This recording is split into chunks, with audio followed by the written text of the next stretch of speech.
Hey fam. This is Fiction Blue. Today's story is gonna blow your mind. Harry found Lily's hidden spellbook under the floorboards and used ancient runes to trap Vernon in his own home. Show some love with a like and subscribe. Here we go. Chapter 1, The Hollow Under the Floor. The cupboard under the stairs at number 4, Privet Drive was exactly 37 inches wide at its broadest point. Harry knew this because he had measured it once, at age 8, using a piece of string he'd unraveled from one of Dudley's old jumpers. He'd measured everything in there, in those early years, the height of the ceiling at its lowest slope, the distance from his cot to the door, the precise width of the crack under the door that let in the orange glow of the hallway nightlight. Not because he was especially methodical by nature, but because when you live somewhere small enough to memorize, measurement becomes a kind of company.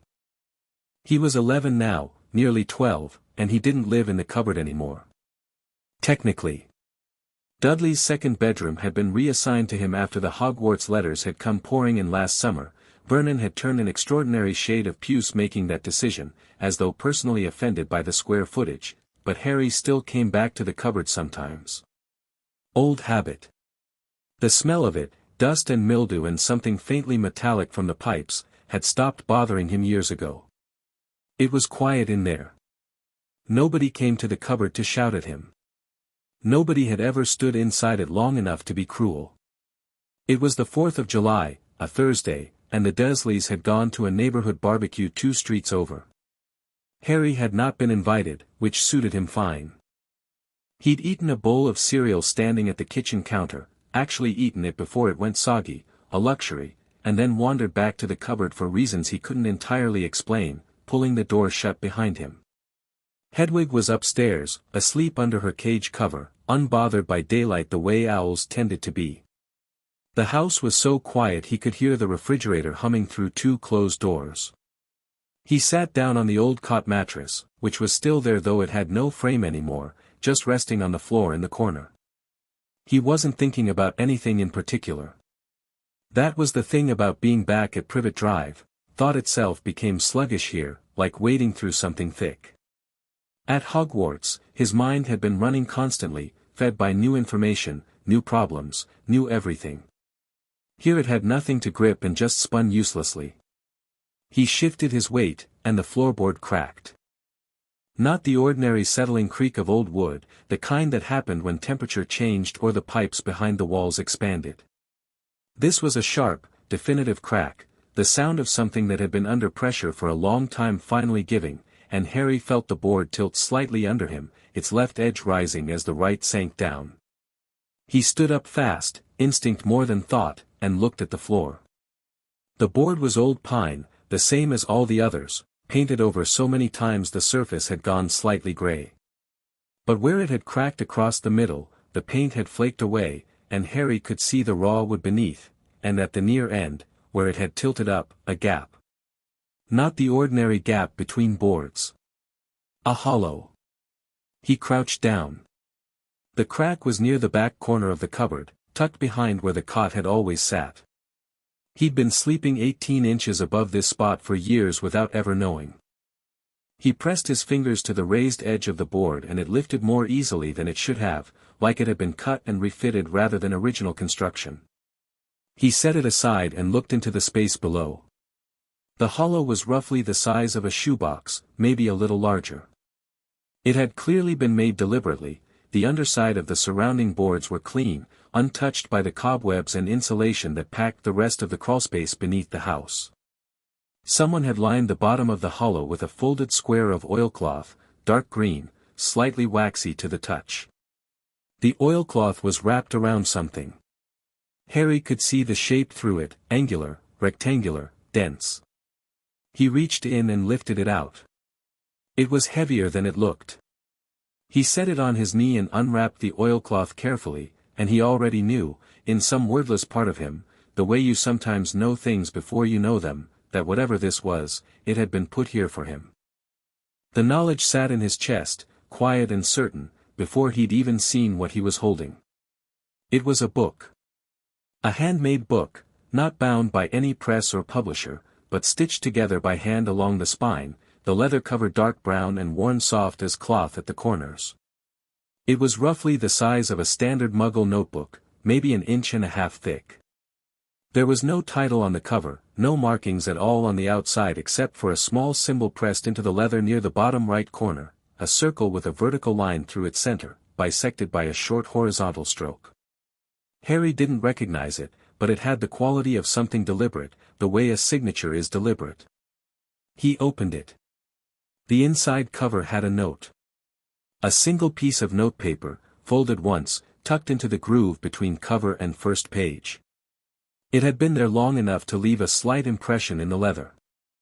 Harry unfolded it, and the first thing he saw was the handwriting, looping, fast, slightly careless with its capitals, the kind of writing that belonged to someone whose thoughts moved quicker than their hand. His own handwriting was cramped and careful from years of trying not to attract attention on schoolwork. This was the opposite of that. This handwriting took up space like it had every right to. He read it. For Harry, when he's ready. I don't know when that will be. I don't know how old you'll be when you find this, or what you'll have already been through, or whether you'll have found magic completely on your own by now, knowing you, probably the latter. You always had too much of it for anyone to keep in a box. This is my grimoire. My personal one, not the school version. It's got a lot of original work in it, and some of it is half finished, and some of it is wrong in ways I hadn't figured out yet when I wrote it, and I've tried to mark those bits clearly, but I can't promise I caught everything. So be careful, but be brave, and be clever about it, which again, knowing you, won't be a problem. The rune work in the back third is the stuff I'm proudest of. I spent 3 years on those systems. Some of them don't have names yet because I invented them and naming felt premature. You can name them if you want. One thing, this book is keyed to Evan's blood, which means it's also keyed to Potter blood, which means it's yours in a way it wouldn't be anyone else's. I layered that into the binding. Anyone else picks it up and they'll see a battered old notebook full of shopping lists. Only you'll see what it actually is. Be good. Be kind when you can. Be fierce when you have to. Love, Mum. Harry read it twice. Then he sat with it for a while without reading anything else. The refrigerator hummed. Somewhere outside, a lawnmower started up and then died. The light coming through the crack under the cupboard door had shifted slightly, the afternoon moving on without him. He read the note a third time. Knowing you, probably the latter. She had written that. She had sat somewhere, wherever she was when she wrote this, wherever she had hidden it, however she had gotten it here without his knowing, and she had thought about him, specifically him, the person he would be, and she had written knowing you like she already knew, like who he was going to become was something she could see from wherever she stood. He pressed the heel of his hand against his sternum for a moment, not dramatically, just because there was a pressure there that needed acknowledging. Then he turned to the first page of the grimoire. It began in what was clearly the middle of a thought, and the problem with the standard switching spell taxonomy isn't the spells themselves, it's that Flamel's categorization was designed for potions interactions, not wand work, and nobody's ever bothered to notice that. So here's what I think instead, and then 3 pages of diagrams and equations that Harry absolutely could not follow yet, but which had an energy to them, a momentum, like they'd been written in a single sitting by someone who couldn't get the ideas out fast enough. He flipped forward slowly. The first 50 pages or so were dense theory, charm interactions, spell etymology, some Latin and Greek root analysis that made him think of Professor Flitwick, though these notes were sharper and more informal than any textbook. His mother's voice came through clearly in the margins, where she'd written amendments to her own earlier statements. I was wrong about this, see page 68. Also, James pointed out that I was being an idiot, which I resent even though he was right. And on another page, Sirius bet me 5 galleons this ward wouldn't hold and I won, which means he owes me 5 galleons and an apology, and I will collect both or so help me.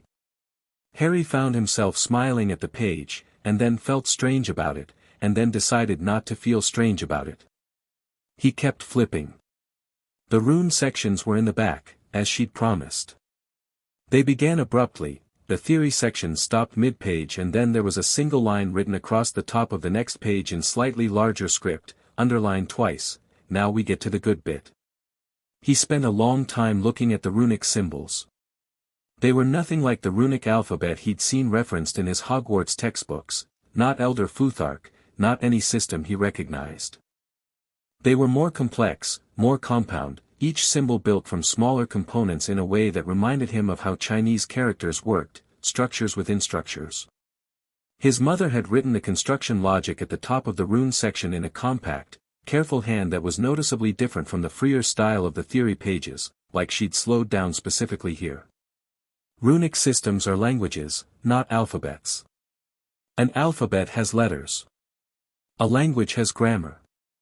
The runes most wizards learn are an alphabet, functional, limited, good for labeling potions and making simple wards. What I've built here is closer to a grammar. These runes don't just state things, they make arguments. They interact with each other. Put 3 of them in the right arrangement and you don't get 3 separate effects, you get a conversation between them, and the result is something none of them could do alone. I have verified all of this experimentally, often at significant personal cost. See, the incident with the kitchen wall, which Dad still doesn't know about and I would like to keep it that way. Harry closed the book and held it for a moment. He thought about the year he'd just had. Hogwarts, the sorting, the troll, the third-floor corridor, the mirror of Eriste, Quirrell, Voldemort pressed against the back of a man's skull like something terrible renting out space in the wrong body. He thought about Dumbledore, who had that infuriating habit of speaking in half-answers, giving information like he was doling out small change, never quite explaining why. He thought about Snape, who hated him before he'd said a word. He thought about coming back to Privet Drive 2 weeks ago, stepping off the Hogwarts Express into the grey ordinariness of King's Cross and then folding himself back into the Dursleys' car like packing a shirt he didn't want wrinkled. And he thought about Vernon's face at the station, the way he'd looked at Harry's trunk, at the owl cage, at Harry himself, calculating, the way you'd calculate something manageable. "You're back," the expression said. "You're back in my house. And whatever you were at that school, here you're nothing." Harry looked at the book in his hands. He opened it again and went back to the rune section. He wasn't going to be nothing this summer. He stayed in the cupboard for another 2 hours, reading. He wasn't trying to memorize everything, he was too smart for that, or maybe just honest enough to know you couldn't memorize something this dense in one sitting. He was mapping it. Getting a sense of the shape of it, the way you'd walk through a new building before trying to navigate it in the dark. He learned that the runes were organized into 3 families, which his mother had named, with evident amusement, Anchor, Current, and Terminus, the first for fixing effects to physical space, the second for shaping the nature of those effects, and the third for defining how and when they ended. An Anchor rune alone did nothing. A Current rune alone fizzled. But combine them in the right sequence, Anchor, then Current, then Terminus, with the spacing and orientation precise, and you had a working. A ward, in the traditional sense, but with far more precision than any ward Harry had read about. His mother had included worked examples. The first was simple, a Current rune for discomfort anchored to a threshold, with a Terminus condition of the presence of known blood. Translation: anyone the caster had keyed the rune against would feel a persistent, worsening unease whenever they stood in a specific doorway, while people the caster had keyed it to would feel nothing. It was subtle. It was quiet. It was, Harry thought, absolutely ingenious, because nobody would know what was happening to them. They would just feel uneasy. They would just not want to stand in that spot. He read the note his mother had appended to that example, useful for rooms you want to keep private. I used a variation of this on my diary in second year and Petunia never found it, which remains one of my great triumphs. Harry put the book down. Looked at the door of the cupboard. Thought about the doorway between the kitchen and the sitting room, the one Vernon stood in most evenings with his cup of tea and his smug domestic certainty. Thought about Petunia standing at the sink with her neck at that particular angle she got when Harry came into the kitchen, stiff and angled away, radiating careful absence. He picked the book back up. There were 12 worked examples in the introductory rune section, each one building on the last in complexity. The final one, which his mother had labeled the Fun One, involved a rune network, multiple anchor points connected by a shared current, the whole system producing a compound effect greater than any single rune could manage. She'd used it to ward her childhood bedroom against parental entry, apparently, and had included a footnote, this held for 2 years against both Mum and Dad, who are not stupid people. I consider this the proof of concept. Harry was somewhere in the middle of the 8th example when he heard the Dursleys' car in the driveway. He moved without thinking, not from fear exactly, more from deeply installed habit. He folded the note back into the front cover, tucked the grimoire inside his jumper, and was out of the cupboard and standing in the hallway in the time it took Vernon to find his keys. He heard Vernon muttering through the front door, heard Petunia's shoes on the front path, heard Dudley's heavy tread and the distinctive slap of him eating something out of a bag. The door opened. Vernon's eyes went to Harry immediately and narrowed. This was automatic, Harry had long since stopped taking it personally. Vernon's eyes narrowed at anything he hadn't explicitly authorized, and Harry existing in the hallway was something he tolerated rather than authorized. "Why are you lurking?" Vernon asked. He took up a great deal of the doorway, which Harry suspected was partly intentional. Vernon had learned early that he could use the architecture of a room, filling a door frame, standing too close, placing himself between a person and an exit, and he did it unconsciously now, the way other people scratched their nose or cleared their throat. "I was just going upstairs," Harry said. "Hm." Vernon moved into the hallway and Harry stepped aside for him, because this too was habit, the automatic making of space. He felt the book against his ribs, slightly warm from being held, and kept his face neutral. Petunia came in behind Vernon without looking at Harry.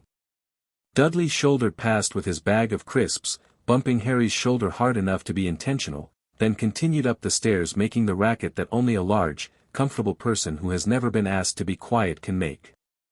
Harry followed Dudley upstairs and went to his room. He sat on the bed and took out the book and looked at it in the proper light of a bedroom window for the first time. In the dim of the cupboard it had been harder to see the details. Now he could see the texture of the leather, the tight, careful stitching of the spine. He ran his thumb along the edge of the pages. They were slightly yellowed but not brittle, whatever charm had been on the oilcloth had preserved them. "Keyed to Evan's blood," the note had said. "Only you'll see what it actually is."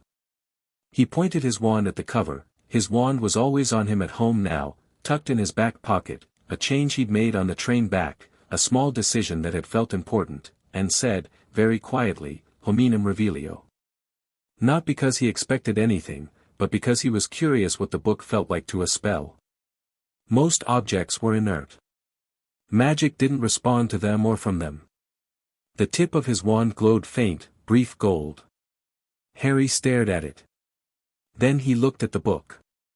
There was something in there. Not a person, obviously, but something with enough magical signature to register on a detection charm. He'd cast Hominum revelio at Hogwarts once, practicing in the library when Hermione wasn't watching, and it had lit up 5 times for the 5 other people in the room. This felt different, less like a person and more like residue.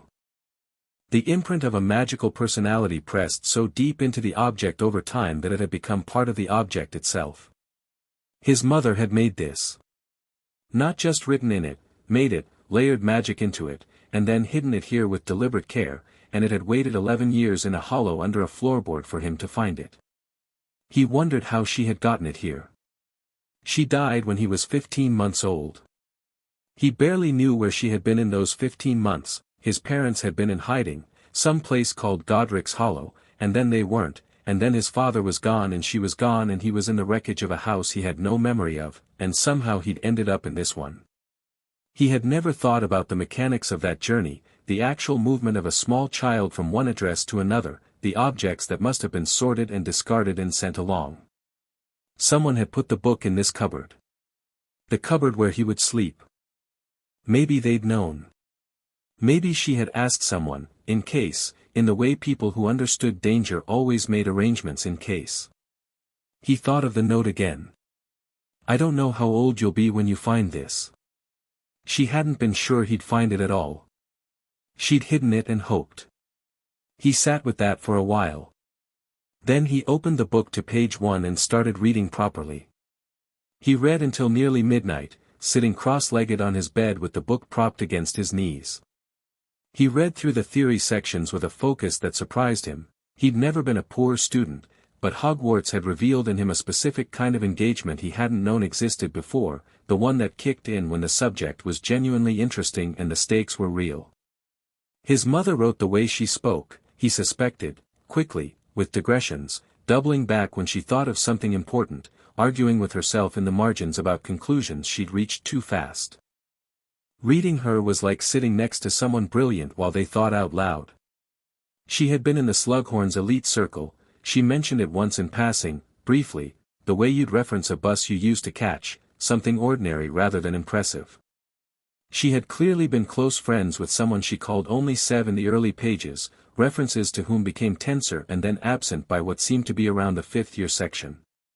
She had been furious about the OWL potion scoring system, which she argued was biased toward wealthy families who could afford summer tutors, and she had written 3 pages about it, then apparently remembered she was supposed to be writing a grimoire and added a note at the bottom, anyway. That's a separate problem. Back to runes. James appeared relatively late in the manuscript. He was referenced first by his last name. Potter was right about the resonance problem, which I will admit once and then never again, and then a few pages later simply as James, which Harry noticed, and noted the transition. The notes about James, scattered through the later sections, had a quality Harry couldn't quite name. Not lovesick, too self-aware for that, but warm in a very specific way. The warmth of someone who had been surprised by a person and decided to stop being surprised and just be glad about it. He closed the book just before midnight when his eyes started sliding off the words. He put it under his mattress, which was not very original as hiding places went, but it was covered in the blood magic she described, so if Vernon or Petunia happened to find it, they'd see nothing but a worn old notebook. He lay back on his bed and stared at the ceiling. The house was quiet. Through the wall he could hear Dudley's snoring, the low irregular sound of someone who ate too much and slept on his back. Downstairs, the house settled and creaked. Outside, a car passed. A normal summer night on a normal street. Harry was thinking about the 8th worked example. The one about layered discomfort fields, how you could stack them with escalating intensity, mild unease at the first threshold, growing anxiety at the second, genuine panic at the third. His mother had noted, the key thing is precision. You're not trying to hurt anyone. You're redirecting. The discomfort tells them, this is not a safe space for you. It doesn't have to be any more complicated than that. Redirecting. Not cruelty. Precision. He thought about Vernon at the dinner table that evening, serving out food with that particular territorial emphasis he gave everything, making a point of giving Harry the smallest portion without any acknowledgement that he was doing it. He thought about Petunia's thinned lips when Harry had asked if he could use the telephone to call Ron later in the week, the way she'd said we'll see, which meant no, but she was tired of saying no. He thought about the summer ahead, weeks of it, and the particular ongoing dullness of smallness, of making yourself small enough to slip through the house without generating friction, of calibrating your footstep weight on the stairs, of eating quickly, of existing as quietly as possible. He had a book full of runes that his mother had tested on 2 years of household occupants and verified experimentally at personal cost. He thought about Vernon's face when he came home from work. The way it set when he walked in the door, something shifting behind the eyes, a calculation running, who's here, what state is the house in, what might go wrong, and who can I blame for it? The perpetual audit of a man who needed to find problems in order to feel like he was solving them. The discomfort tells them, this is not a safe space for you. Harry thought about that.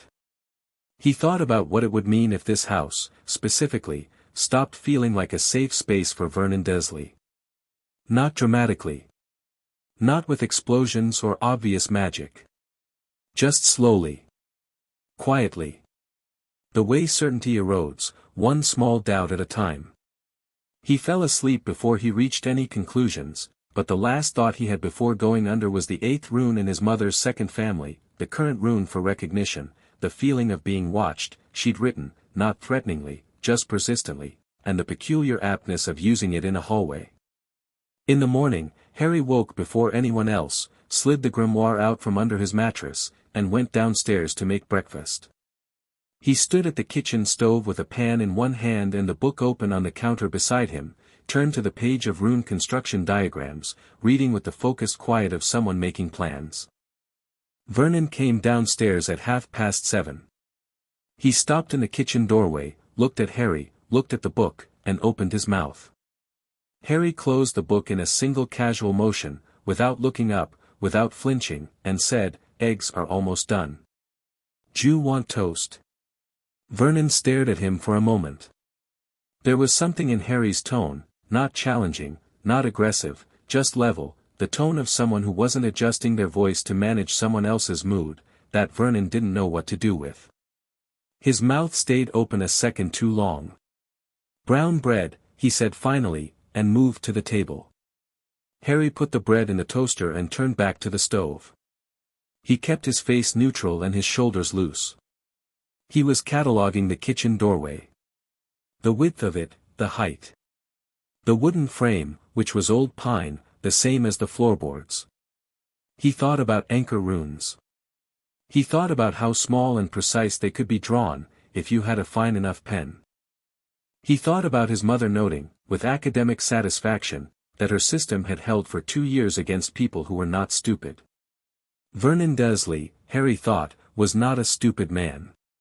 He was, however, a man who had no idea what was hidden under the floorboards. Harry put the eggs on a plate and set them on the table without comment, and went back upstairs to keep reading. Chapter 2, her handwriting. The fine liner pen Harry found was in Dudley's old school supplies, buried in a drawer in the second bedroom under 3 broken rulers and a geometry set that had never been opened. It was a 0.3 mm technical drawing pen, black, designed for precise lines. Dudley had clearly never used it, the cap was still sealed with a sticker from the shop. Harry pocketed it without guilt and went back to his room. He spent the next morning with the grimoire open to the rune construction section, specifically the diagrams his mother had labeled foundational forms, and a pad of plain paper he'd found in the same drawer. He practiced drawing. Not spells, not actual runes yet, just the shapes. His mother had been very clear about this in her notes: don't rush the construction. A rune drawn with imprecise angles is worse than no rune at all. It's not blank, it's wrong, and wrong runes don't just fail, they occasionally do something else entirely. I learned this the hard way and I am choosing not to tell you how. The forms were intricate. Not calligraphic exactly, less ornate than that, more geometric, but they required a steadiness of hand that Harry found he had to work for. He'd never done anything like this. His Hogwarts coursework had been all wand work and the occasional diagram in a textbook margin, nothing that required this kind of precise manual craft. He filled 6 pages of the pad with attempts at the first anchor form before he was satisfied with the consistency. Then he moved to the second, and then the third. By midday he had the first 3 anchor forms looking clean and repeatable. He flexed his fingers, made a sandwich in the kitchen while Petunia wasn't in it, and came back upstairs to read the section his mother had titled on keying. Keying is the most important thing I'm going to teach you, and it's also the thing most books get completely wrong. Standard runic texts will tell you that keying a word means writing a name or tracing a personal object. That's not wrong, but it's incomplete. It treats magical identity the way a filing system treats names, as labels. What actually determines magical identity isn't a name. It's the quality of your intention toward a person when you draw the rune. Think about what it feels like to recognize someone you love. Not the words for that feeling, the actual feeling itself, the specific weight of it. That's what you hold in your mind when you key a rune to someone. And for keying someone out, for locking a rune against a specific person, you hold the quality of your attention toward them as they actually are. Not anger. Not contempt. Just clarity. Clear-eyed recognition of who and what they are. Anger muddies runes. I cannot stress this enough. I spent 4 months in 6th year trying to work out why a ward I'd built wasn't holding and eventually figured out I'd been furious when I built it and the rune had absorbed the fury and started amplifying it back at me. That's not a metaphor. It was a very unpleasant 2 weeks. So. Anchor first. Then current, with intention. Then terminus, with condition. And always, clear mind.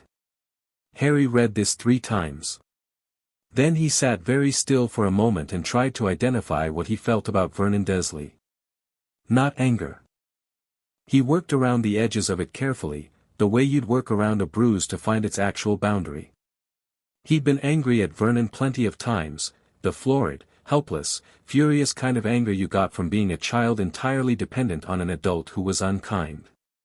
But that anger had a quality of desperation to it, the anger of someone with no options. He didn't feel that now. He felt something quieter, more settled. Something like looking at a problem and taking it seriously without being controlled by it. He thought about the note, "Be fierce when you have to." That was different from angry. He thought, Vernon Dursley is a man who has been cruel to me for a decade because he was afraid and I was small. He is going to continue being cruel for as long as I remain small. I am not going to remain small. He held that thought and found it was very clean. No fury in it. Just clarity. He nodded to himself, picked up the technical pen, and opened to the first worked example. He practiced the first simple working on paper for 2 more days before he tried it anywhere physical. During that time he noticed things about the house with a new precision, the way the Grimoire had given him a framework to hang observations on. He noticed that Vernon had 3 routes through the ground floor, kitchen to sitting room to hallway and up the stairs, the triangle he walked morning and evening. He noticed that the threshold of the sitting room doorway had a slightly raised edge where the carpet met the hardwood, a detail Vernon navigated automatically after years. He noticed the small utility cupboard under the stairs, his former home, was never entered by anyone. Petunia occasionally opened the door to check if the fuse box needed attention, but she never stepped inside. He noticed that Petunia moved through the house differently from Vernon. Where Vernon occupied space aggressively, spreading his presence through rooms like weather, Petunia organized her movement. She had rhythms. Kitchen at 6:45, sitting room by 7:30, garden briefly after lunch, market on Tuesdays and Fridays. She managed the house the way a conductor manages an orchestra, by maintaining personal control of the tempo. If something disrupted her tempo, she got a particular tightness around the jaw that Harry had spent years learning to read as a warning. These were useful things to know. On the 3rd morning, Thursday, Harry got up at 5:30 before anyone else was awake and came quietly downstairs with the grimoire and the pen. The house was grey and still. He stood for a long time in the kitchen doorway and studied the wooden frame. He turned to the first worked example in the rune section. Mild current, unease. Anchor, threshold. Terminus, persistent, condition of specific keying. His mother had drawn the composite symbol with clean precision, each component labeled. He'd practiced it on paper until he could draw it in under 15 seconds without checking the book. He uncapped the pen. He drew the anchor form first, in the bottom right corner of the door frame, at floor level where it would be hidden in the shadow of the baseboard. The pen moved smoothly on the old wood. He held his attention clear and level. He drew the current form above it, precisely half an inch higher, the spacing his mother had specified. He held in his mind the quality of his attention toward Vernon, not rage, just that clean, clear-eyed recognition, and when he drew the terminus form above that and closed the symbol with a final stroke, he felt something. Not dramatic. Not a flash of light or a surge of power. More like the moment a key turns in a lock, a small, definitive click somewhere that wasn't quite sound and wasn't quite sensation, just the feeling of something settling into place. He stood back and looked at the doorway. Ordinary doorway.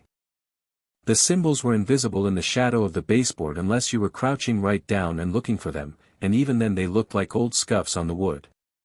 He heard Vernon's alarm go off upstairs. The click of the bedside lamp. The creak of floorboards adjusting to significant weight. Harry capped the pen, went to the kitchen, and started making breakfast. Vernon came down at his usual time, turned into the kitchen doorway, and stopped. He stood there for a moment. His brow tightened slightly and he shifted his weight from one foot to the other, almost imperceptible, the subtle body language of a person who has just registered discomfort without being able to source it. Then he crossed into the kitchen and sat down and said nothing. Harry kept his eyes on the frying pan. He felt something in his chest that was very calm and very satisfied, like a correct answer. He spent the rest of the week reading. When the Dursleys were all out, Dudley at Piers Pocus's house most days, Vernon at work, Petunia at the market or the neighbors, Harry sat at the kitchen table with the grimoire and worked through the theory sections properly this time, not just mapping but actually studying. He found that his mother's notes connected things he'd already encountered at Hogwarts in ways his textbooks hadn't. She had a chapter on the relationship between runic current forms and the directional mechanics of charms, essentially arguing that most charm work was an unsystematic reinvention of runic principles, that wand work was a shortcut that traded precision for accessibility. Wands are incredible tools, she'd written. I'd never say otherwise. But a wand is like a calculator, faster than doing it by hand, but if you don't know the maths, you don't know what you're actually computing. He worked through her first runic grammar exercises, which were written like puzzles. She'd describe an effect she wanted to achieve and ask the reader to construct the composite symbol that would produce it. He got the first 3 wrong, checked his answers against her solutions on the following page, and understood immediately why he'd been wrong on each one. The 4th he got right. By the 8th he was getting them right first time. You're getting it, he could hear her saying, in the voice he didn't have but had assembled from the rhythm of her writing. Don't get smug about it yet. He smiled at the page. Then he heard the front door open, earlier than expected, and closed the book and moved to look occupied with something else. Vernon had come home mid-afternoon, which he almost never did. Harry heard him in the hallway, the sound of his briefcase set down, the loose, restless movement of someone who'd had a frustrating day and brought it home in their body. He heard Vernon walk to the kitchen doorway and the tiny, almost imperceptible pause that he now created there every single time, the pause of a person who can't explain why they don't want to stand in this spot. Boy, Vernon said. Harry looked up. Yes. What are you doing? Reading.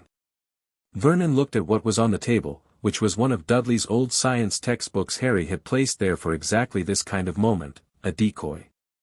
He made a contemptuous sound. You'd do better spending the summer doing something useful instead of sitting about. I'll keep that in mind, Harry said. Vernon stared at him. This was new enough to require a response, some acknowledgement, some adjustment. The boy had not said yes, Uncle Vernon, or sorry, Uncle Vernon. He hadn't been defiant either, hadn't raised his voice or made a face. He'd just responded like a person responding to another person. Vernon's eyes narrowed. Don't get clever, Vernon said. Harry looked at him steadily for a moment. Right, he said. There was a pause. Then Vernon moved away from the doorway, away from it, Harry noted, rather than through it, and went into the sitting room.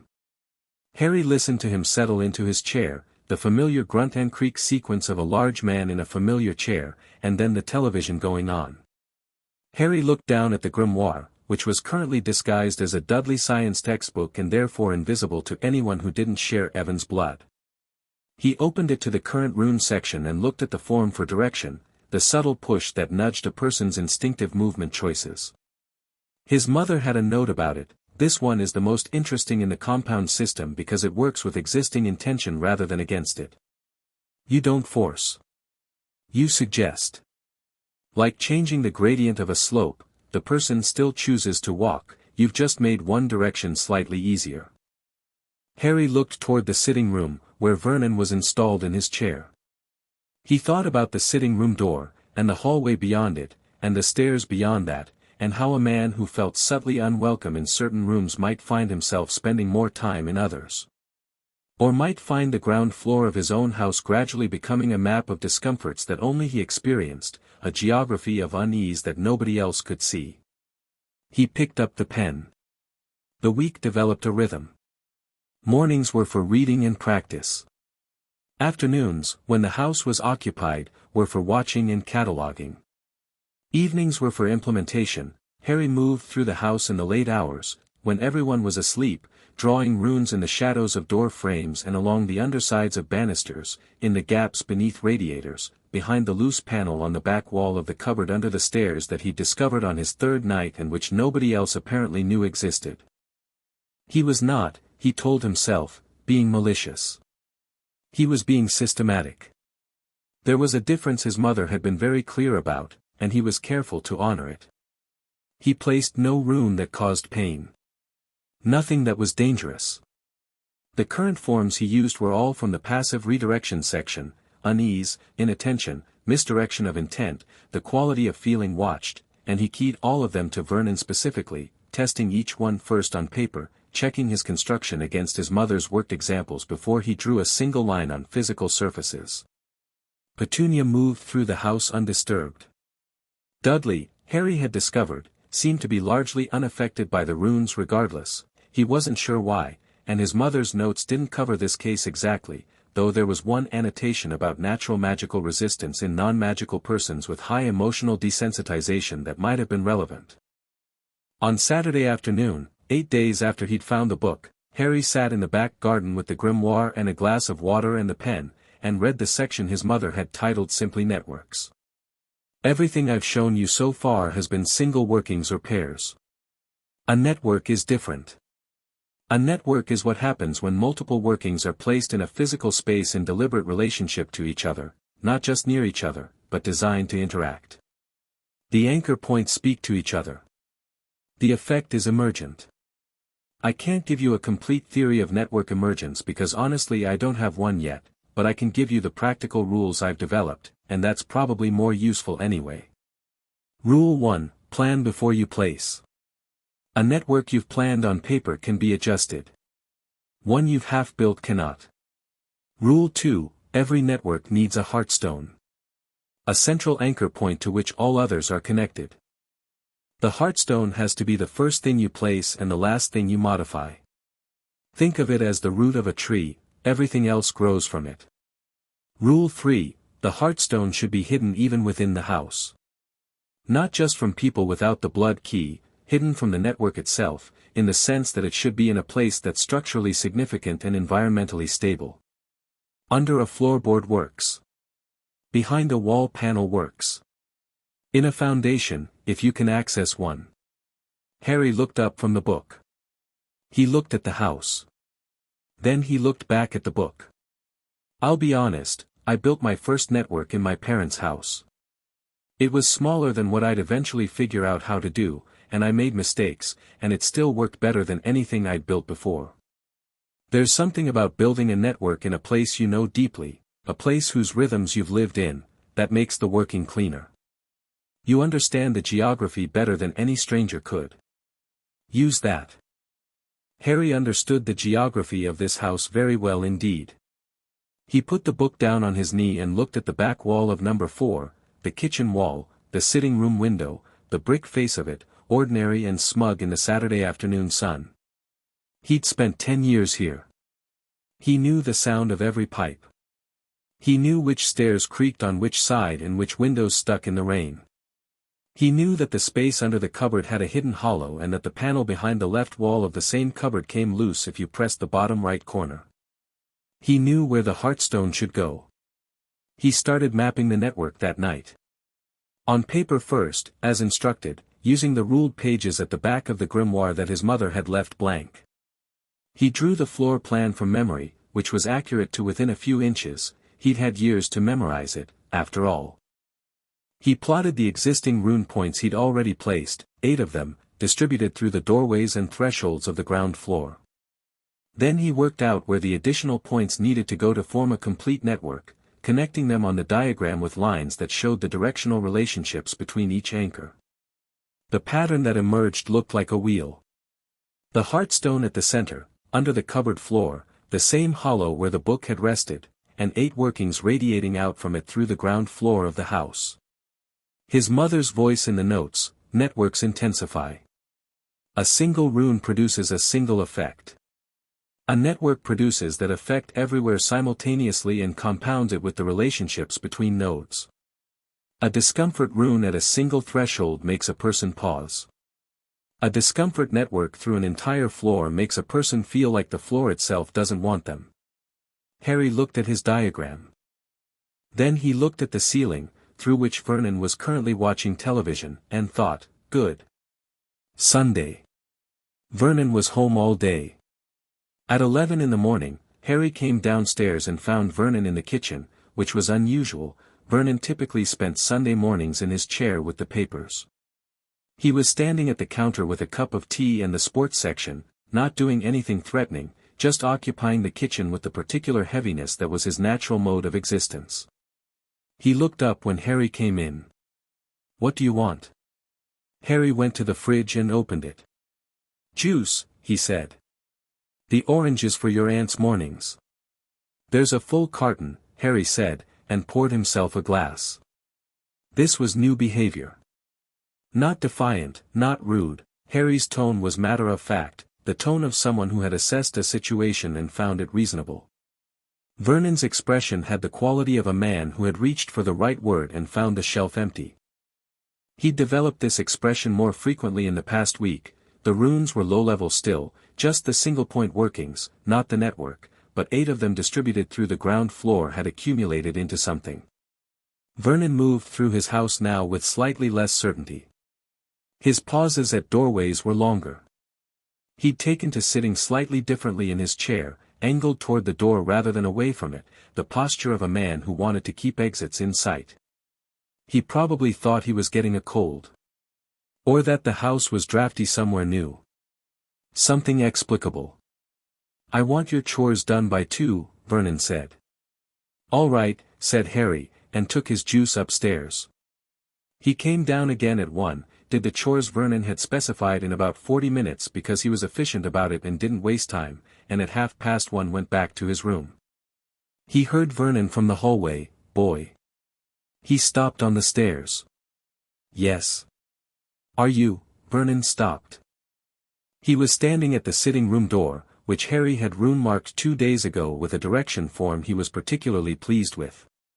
Vernon's posture was slightly off, he was leaning, almost imperceptibly, toward the hallway rather than into the sitting room.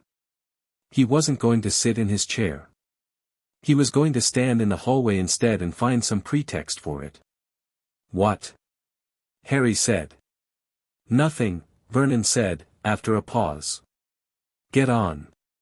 Harry went upstairs. He lay on his bed and listened to Vernon moving around downstairs, the restless back and forth of a man who'd lost the comfortable geography of his own ground floor and didn't understand why. He heard him eventually settle in the kitchen rather than the sitting room, in the hard chair rather than the padded one, with the television turned up loud enough to reach from the wrong room. The kitchen was the only room Harry hadn't marked yet. He was saving that. The following Tuesday, Vernon hit him. It wasn't the first time, not by a long stretch, but it was the first time it had happened since Harry came back from Hogwarts, and in the context of the past 2 weeks it had a different quality. They'd been in the hallway, Harry coming down to use the phone, which Petunia had said he could do this evening, Vernon coming in from work in a worse mood than usual, and Harry had been in the wrong place at the wrong time and said something that was maybe 1 syllable too calm, and Vernon's hand had come up and caught him across the back of the head hard enough to knock him into the wall. Harry stood straight again without thinking about it. Not stagey about it, he wasn't performing toughness, he just found his feet quickly and turned around. Vernon was already walking away, his briefcase held stiffly at his side. He did it like that sometimes, as a passing thing, the way you'd swat something annoying. No ceremony, no discussion, nothing that acknowledged it had happened at all. Harry stood in the hallway and felt something organize itself inside him. Not rage. Cleaner than rage. The kind of feeling you got when a problem you'd been solving theoretically became a practical one and you already had the solution. He went back upstairs. His ears were ringing slightly. He sat on his bed for a minute and then picked up the grimoire. He found the page he was looking for in under 30 seconds. His mother's note was brief: there are limits on what the passive forms can do. Discomfort doesn't stop a determined person. Misdirection doesn't hold against someone acting on strong intent. If you build a passive network and it's not enough, you need to decide whether you're willing to step up to the active forms, and that's a different kind of decision. Active forms engage directly with the subject's perception. They don't suggest. They insist. Below that, she'd taped a folded piece of paper, a separate insert, distinct from the main manuscript, with a note at the top that read, "For if things get serious. And if they do, you should know that I'm sorry things got serious, and I'm also very confident you can handle it." He unfolded the paper. It contained 3 active current runes. His mother had labeled them with clinical precision: fear, disorientation, and the one I call mirror, which she'd explained at length. Mirror is my own design and I'm most proud of it. It works like this: it takes the dominant emotional state of the subject and reflects it back at them, amplified. Not the emotion they're displaying, the emotion they're actually running on. The fear under the anger. The shame under the contempt. A person in that state doesn't become incapacitated. They become very clearly aware of what they actually feel, which for some people is much worse. Harry read the mirror rune description twice and then put the insert on his knee and thought for a long moment. He thought about the back of his head, which was still tender. He thought about 10 years of meals that were slightly too small and chores that were slightly too many and a bedroom door that used to be a cupboard. He thought about the quality of clarity his mother had described, clear-eyed recognition of who and what a person is, and he held that clearly in his mind. He was not going to be hit again. That was the decision. Simple, concrete, no elaboration required.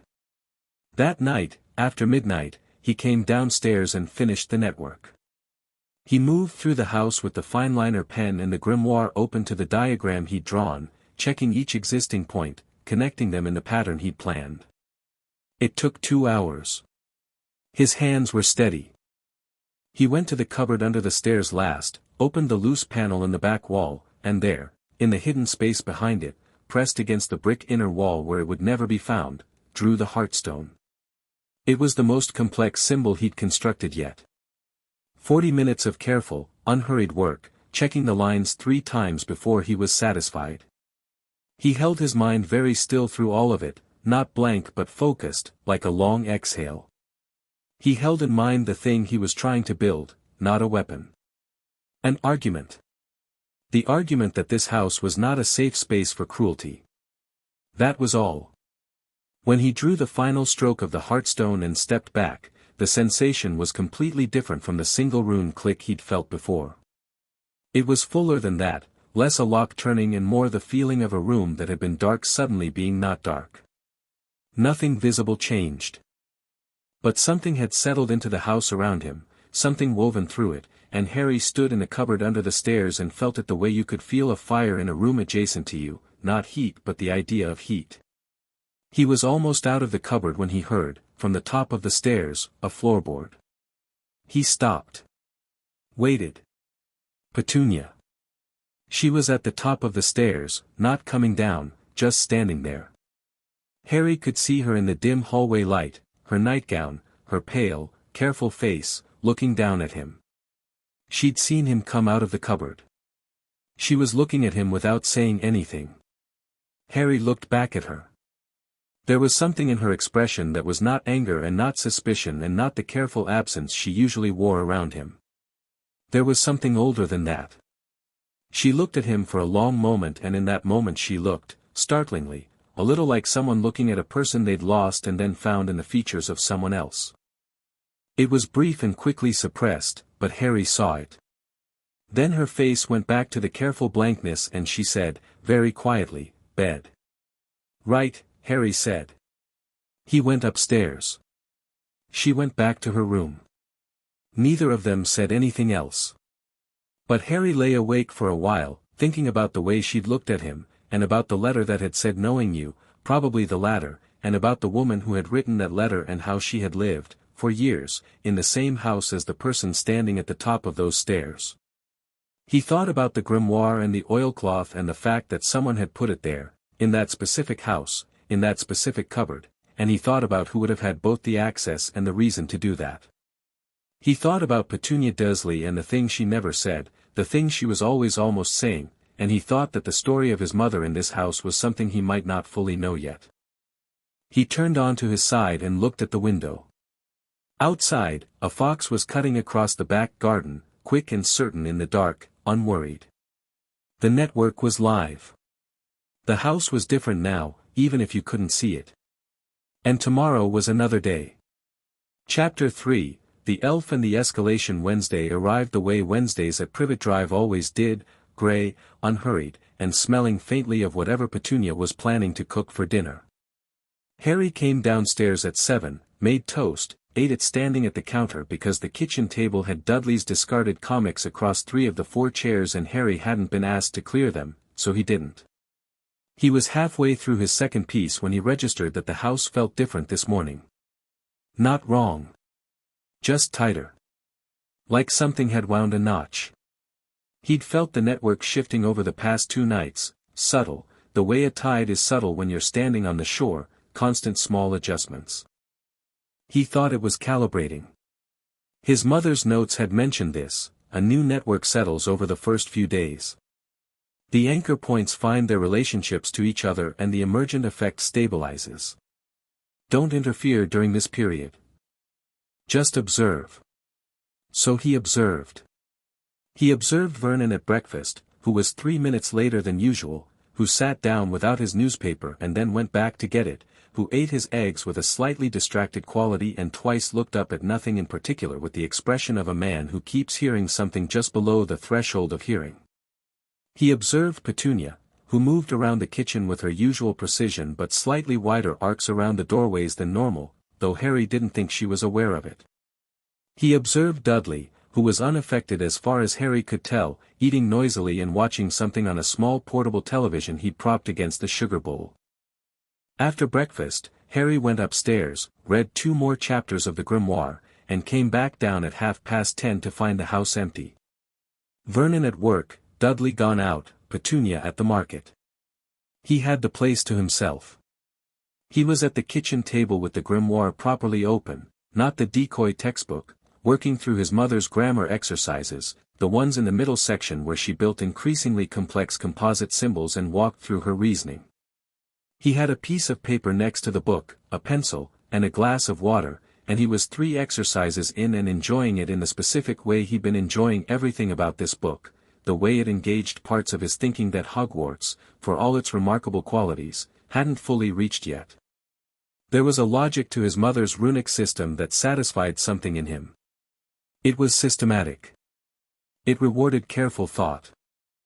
It didn't care how famous you were or whose son you happened to be, the rune was either correct or it wasn't, and there was no charm or circumstance that changed that. He was working through the 5th exercise when he heard a pop from the sitting room. Not a loud pop. Not alarming. Just a sharp displacement of air, the kind that a small body moving quickly through space produced. Harry put his pencil down and looked at the doorway between the kitchen and the sitting room. Then he picked up his wand from where he kept it on the table beside the grimoire and stood up, not urgently, and walked through to the sitting room. The creature sitting on the sofa was the strangest thing Harry had seen, and given that his year had included a 3-headed dog and a man with a turban hiding someone on the back of his head, that was genuinely saying something. It was small, roughly the size of a large cat, maybe slightly bigger, with enormous green eyes that were currently very wide, and long pointed ears, and long fingers wrapped around the seat cushion. It was wearing what appeared to be a pillowcase. Its enormous eyes were fixed on Harry with an intensity that looked like it was being held at great cost. "Harry Potter," it said, in a voice like a squeaky hinge speaking its first full sentence. "Such an honor it is." Harry looked at it. He looked around the sitting room, habit, checking, and then back at the creature. "Who are you?" he said. The creature pressed both hands to its chest. "Dobby, sir. Dobby the house elf." Harry moved to the armchair that faced the sofa and sat down.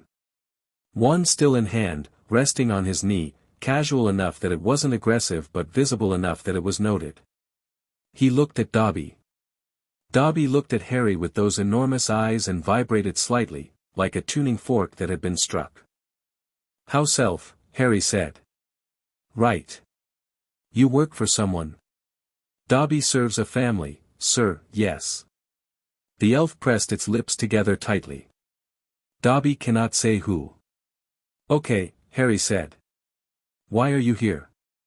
Dobby's expression underwent a complicated series of changes in rapid succession: joy, distress, resolution, distress again, and then it said, very earnestly, "Dobby has come to warn Harry Potter. Harry Potter must not return to Hogwarts." Harry looked at him for a moment. Outside, a car passed. The refrigerator hummed. The network, Harry noticed, was very quiet around Dobby. The sitting room runes weren't keyed to house elves and had apparently decided he was irrelevant, which was probably for the best. "Why not?" Harry asked. Dobby's face collapsed into something genuinely miserable. "There are terrible things planned at Hogwarts this year, sir." "Terrible things." Dobby has heard. Dobby cannot say more. "Only that Harry Potter must not go. Harry Potter must stay safe." Harry considered this. He considered the quality of Dobby's distress. It was real, he could tell that much. The elf was genuinely upset. He also considered the content of what Dobby was saying, and the internal logic of it, and what a person would actually conclude if they thought it through carefully rather than reacting to the delivery. "Dobby," he said. "Can I ask you something?" The elf nodded frantically. "If there are terrible things planned at Hogwarts, and I'm not saying you're wrong, then staying away doesn't stop the terrible things. It just means they happen without me there. Right?" Dobby opened his mouth and then closed it again. "And if I stay away," Harry continued, "I lose a year of school, I stay here instead, and the terrible things happen anyway to everyone else. So the only person whose situation improves if I don't go back is," he paused. "Well, it's not actually me, is it? Or Hogwarts. Who benefits if I don't go back?" Dobby looked like he was experiencing profound internal weather. "Dobby only wants, I know," Harry said. "I believe you that you want to help me. I'm not angry. But I can't not go back. Even if I wanted to stay." He looked around the sitting room, and the irony was thick enough to taste. "I really don't want to stay." Dobby's ears drooped. "Is there anything else you can tell me?" Harry asked. "Something more specific about what's planned?" Dobby cannot. The elf stopped. Started again. "Dobby is not permitted," he stopped again, and then, with the expression of someone doing something that costs them significantly, said, "The chamber." "That is all Dobby can say." Harry filed it. He didn't know what it meant yet, but it had the quality of something important. The elf's distress spiked sharply when it said it, and then the wide eyes went to Harry's face with the urgent searching look of someone hoping they'd given enough. "Thank you," Harry said. "I mean that." Dobby's ears came back up slightly. Then the elf's gaze moved to the kitchen, to the grimoire, which was visible through the doorway on the kitchen table. The enormous eyes went even wider, which Harry wouldn't have thought was physically possible. Dobby's voice had shifted. Something in it that wasn't quite reverence and wasn't quite fear. "That is, Dobby recognizes," he stopped himself. His long fingers twisted together. Harry glanced at the grimoire and back at Dobby. "You recognize it?" "Old magic, sir," Dobby said, more carefully now, choosing his words. "Very old magic, of a kind Dobby has not seen in a great long time. House elves can," he touched one long finger to the side of his head, "sense certain workings. The kind built into a place. Into walls and floors." He looked at Harry with those impossible eyes. "Harry Potter has been busy." "A bit," Harry admitted. Dobby looked around the sitting room and something moved across his expression. "Not alarm. More like the particular approval of someone who recognizes craftsmanship. Dobby can feel the shape of it, he said quietly. The center point, under the floor in the hall cupboard. The nodes through the downstairs rooms. The keying. He paused. Dobby wonders who taught Harry Potter this. Harry considered how much to say. He thought about the quality of Dobby's concern, real, he was certain of it, and the fact that the elf had come here, at what was clearly personal risk, to try to warn him. That took something. He said, "My mother." Dobby was still for a moment. Then he made a sound that was not quite a word, just an exhale of something, and said, "Lily Potter." "You knew of her?"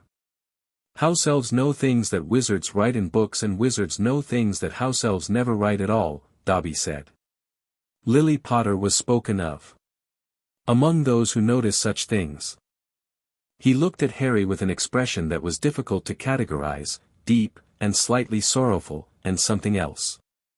"She was very gifted." "Yes," Harry said. "She was."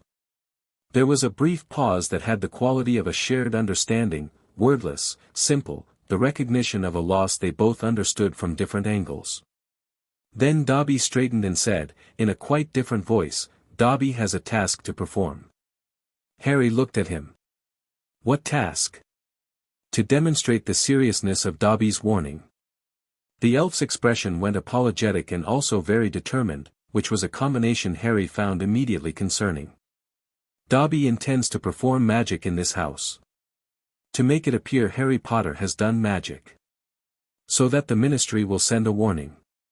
And Harry Potter will understand the seriousness." Harry stood up. Not quickly. Not anxiously.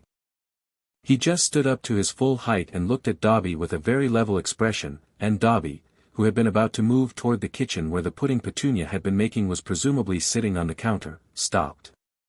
"Don't," Harry said. "Harry Potter must understand." "I understand already," Harry said. "I understand that you came here in good faith and I respect that.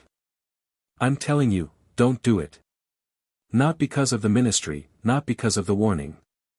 Because that pudding, or whatever you're planning on ruining, comes out of whatever thin story Aunt Petunia tells Uncle Vernon about the evening, and when that story falls apart it won't affect me the way you think it will." Dobby looked stricken. "Dobby only, I know," Harry said. "But whatever you're thinking will happen, that Vernon will blame me and lock me up and I won't be able to go back to school, it doesn't work that way anymore." He kept his voice steady.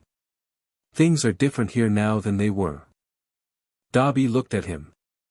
Then the elf looked at the doorway to the kitchen, and the threshold where the rune sat in the shadow of the baseboard, and something in his expression shifted, understanding, maybe, or recalibration.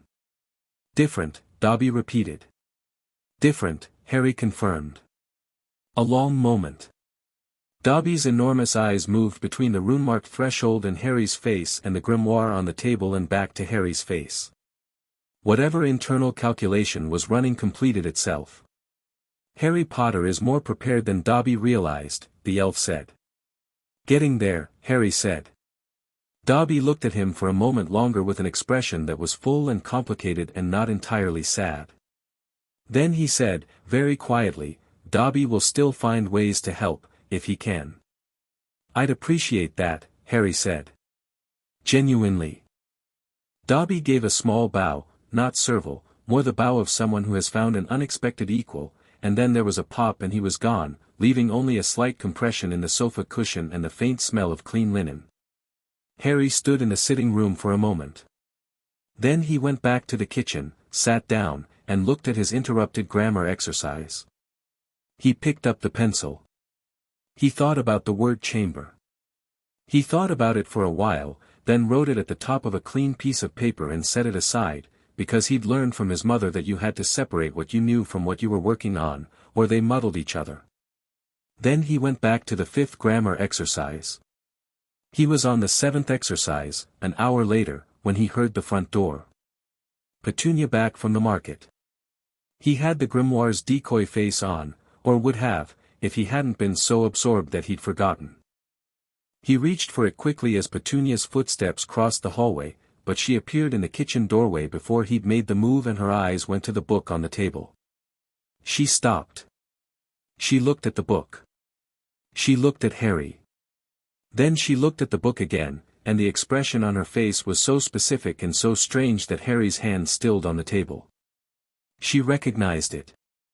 He watched her recognize it, watched the thing move behind her eyes, the sequence of emotions happening in the wrong order, wrong in the sense of not being what he expected. Not shock first. Something else first, something involuntary, and only then the careful composed blankness coming down over it like a shutter being pulled. "Where did you get that?" she said. It wasn't quite a question. "Under the floorboards," Harry said. "In the cupboard." Petunia's jaw tightened.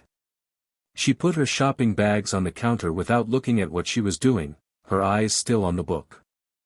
"That should have stayed there," she said. "You knew it was there," Harry said. "A beat." "Yes." "Did you put it there?" "Another beat, longer." She picked up the shopping bags again and started putting things in the refrigerator, her back to him now. "Someone asked me to," she said, "to the refrigerator." Her voice was perfectly level. The levelness of it cost her something, Harry could hear that. "Who asked you?" The refrigerator closed. Petunia stood at the counter with her hands flat on the surface and her back straight, and Harry could see the muscles in her neck. "You know who asked me," she said. "I want to hear you say it." A long silence. The kitchen clock moved.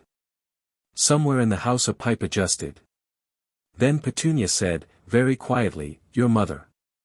Harry nodded slowly, though she couldn't see him. "When?" he said. "October," Petunia said. 1981. She stopped. Cleared her throat. "She came here. Without warning. We hadn't spoken in 2 years. And she came to the door with you in a sling on her front, and she asked if she could come in." A pause. "I let her in. She sat in the kitchen. You were asleep against her the whole time." Another pause, shorter. "She had the book in her bag. She said she was going to explain what it was and she did, and then she asked me to hide it somewhere in the house for her. Somewhere it would be safe. Somewhere you'd find it eventually." Harry looked at the table. He looked at the grimoire. He thought about his mother coming to this house in October 1981, a month before she died, sitting in this kitchen with him asleep against her, and hiding a book in the floor. "She knew," he said. "She knew something was coming," Petunia said, clipped, precise. "She said she'd made arrangements but she wanted to make sure." She stopped. When she started again her voice was thinner. "She said she wanted to make sure you'd have something of hers. Directly from her. Not through anyone else." The refrigerator hummed. "I've kept it secret for 10 years, Petunia said, and now her voice had something in it that Harry recognized, from years of reading her, as the closest she came to raw. "I want you to know that. No matter what else I have, no matter how things have been, I kept that." "I know," Harry said. Because he did. Petunia picked up the remaining shopping items and put them away briskly, and neither of them said anything else, and then she left the kitchen, and Harry heard her on the stairs and then her bedroom door closing quietly. He sat at the kitchen table with the grimoire for a long time after that. He wasn't reading anymore. He was just sitting with it, the knowledge that his mother had been in this kitchen, specifically, 26 days before she died. That she'd sat where he was sitting and planned for him with the particular thoroughness of someone who loves something fiercely and is frightened and keeps working anyway. He ran his fingers across the cover of the grimoire and felt the texture of it, the soft worn leather, and thought about her carrying this through a world that was trying to kill her and choosing what to save. He picked up his pencil and went back to the 7th exercise, because she had written "Don't overthink it," worked the problem in approximately 5 different places across the manuscript, and he was starting to understand it as her central philosophy. Vernon came home at 6:15. Harry heard him come in. Heard the briefcase and the keys and the deliberate sounds of a man announcing his arrival in his own house. Heard him move to the sitting room and stop in the doorway. The pause was nearly 4 seconds now, significantly longer than the first day. Harry was in the kitchen finishing the exercises.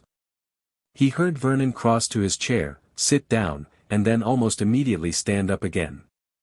He heard him go to the hallway and then to the kitchen doorway. Vernon stood in the kitchen doorway. Harry looked up. "Dinner?" Vernon said. "Aunt Petunia's upstairs," Harry said. "I haven't started anything." Vernon's eyes moved around the kitchen with the restless quality they'd developed over the past 2 weeks. He was doing it more frequently now, that scanning movement, like he kept expecting to find something he couldn't name. "I want you to know," Vernon said, "that I've been patient." "Right," Harry said. "Don't," Vernon pointed a thick finger. "Don't do that. Don't be clever." "I'm just listening," Harry said. Vernon's face was reddening, but it was the high-effort red of someone who's working against something, not the easy red of someone giving in to anger. He was uncomfortable in this room without knowing why, and the discomfort was fueling his existing irritability.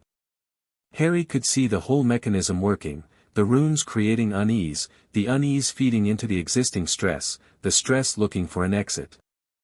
He watched it clearly and calmly and kept his expression neutral. "You've been different," Vernon said. "Since you got back. He was searching for the word. "You have an attitude." "I've been doing my chores," Harry said. "I haven't made trouble." "You have an attitude," Vernon repeated, and the finger was still pointed. "And I want to make this very clear, this is my house. You live here because we allow it. And if there's trouble this summer, any kind of trouble, it's back in the cupboard. D'you understand me?" Harry looked at him steadily. He thought about the rune in the corner of the kitchen doorway that he hadn't placed yet, the one he'd been saving. The mirror rune, his mother's design, the one that took the dominant emotional state of the subject and reflected it back at them amplified. Not the emotion they're displaying. The emotion they're actually running on. He looked at Vernon, the reddened face, the pointing finger, the way he was standing slightly angled toward the door, the posture of a man who wanted to leave but couldn't back down, and he thought about what emotion was actually running under all of that. Not the anger Vernon was performing. Under that. The thing his mother had said the mirror rune found. He thought, fear. He said, "I understand you." And he kept looking at Vernon with that clear, level attention, not challenging, not provocative, just present, just there in a way that took up his full share of the room, until Vernon lowered his finger and moved out of the kitchen doorway with slightly more haste than was dignified. That night, at 1 in the morning, Harry came down to the kitchen in his socks and crouched in the doorway with the pen. He drew the mirror rune in the corner of the kitchen door frame opposite the existing unease rune, so that together they formed a compound working at the threshold, unease at entry, and then the mirror below that, the reflection amplifier, waiting. He keyed it to Vernon with the quality of attention his mother had described, and the attention he found was exactly what he'd identified at dinner, fear. Not hatred of it, not contempt, just the clear recognition of it, the way you'd identify a species of bird by its markings. He closed the terminus form and sat back. The kitchen rune clicked into place with a resonance he could feel in his back teeth. The network, which had been stable and quiet since he'd completed it, shifted and resettled around the new node. He felt the wheel pattern of it beneath the house, the heartstone in the hollow behind the cupboard wall, the spokes of it running through the ground floor thresholds. It was complete now. He stood up and looked around the kitchen. The ordinary room, the counter, the refrigerator, the table where his mother had sat 30 years ago holding him while he slept. He uncapped the pen one more time and crouched again at the heartstone end of the kitchen doorframe, at the very bottom where the baseboard met the floor, and he drew something that wasn't in the grimoire. He drew it from the construction logic he'd internalized over the past 2 weeks, building it from first principles the way his mother had taught. A small symbol, 5 components, an anchor keyed to himself rather than to a target, with a current rune he'd designed for awareness, the sense of a space's state, the network's readings coming back to him, and a terminus that he left open, permanent. He looked at it when he was done. His mother hadn't taught him this one specifically. He'd made it. He sat with that for a moment. Then he went back to bed. In the morning, he made breakfast and set it on the table before anyone came down, and when he sat in his chair he could feel the whole ground floor around him, not literally, not like hearing, more like peripheral vision but for the state of a space. He could feel the network's alertness, the nodes active and waiting, the heartstone steady beneath the hall floor. When Vernon appeared in the kitchen doorway at 7:32, Harry didn't need to look up to know he was there. He felt the mirror rune engage. Not dramatically, nothing visible changed. But something shifted in Vernon's face almost immediately after he crossed the threshold. The set of it. He sat down at the table and poured his tea with slightly mechanical movements, and as the morning went on, Harry noticed that Vernon didn't look for things to criticize. He didn't make comments. He ate his breakfast and drank his tea and read his paper, and when he was done he got up and said to Petunia, not to Harry, "I'm going to be late tonight," and went to get his briefcase. In the hallway, at the sitting room doorway, he paused for 5 full seconds. Harry sat at the kitchen table and drank his own tea and felt the runes running smoothly through the house like a river finding its proper channel, and thought about his mother writing in the margins of her theory pages, "Works better than expected, personal cost minimal, consider scaling." He thought, yes. Exactly that.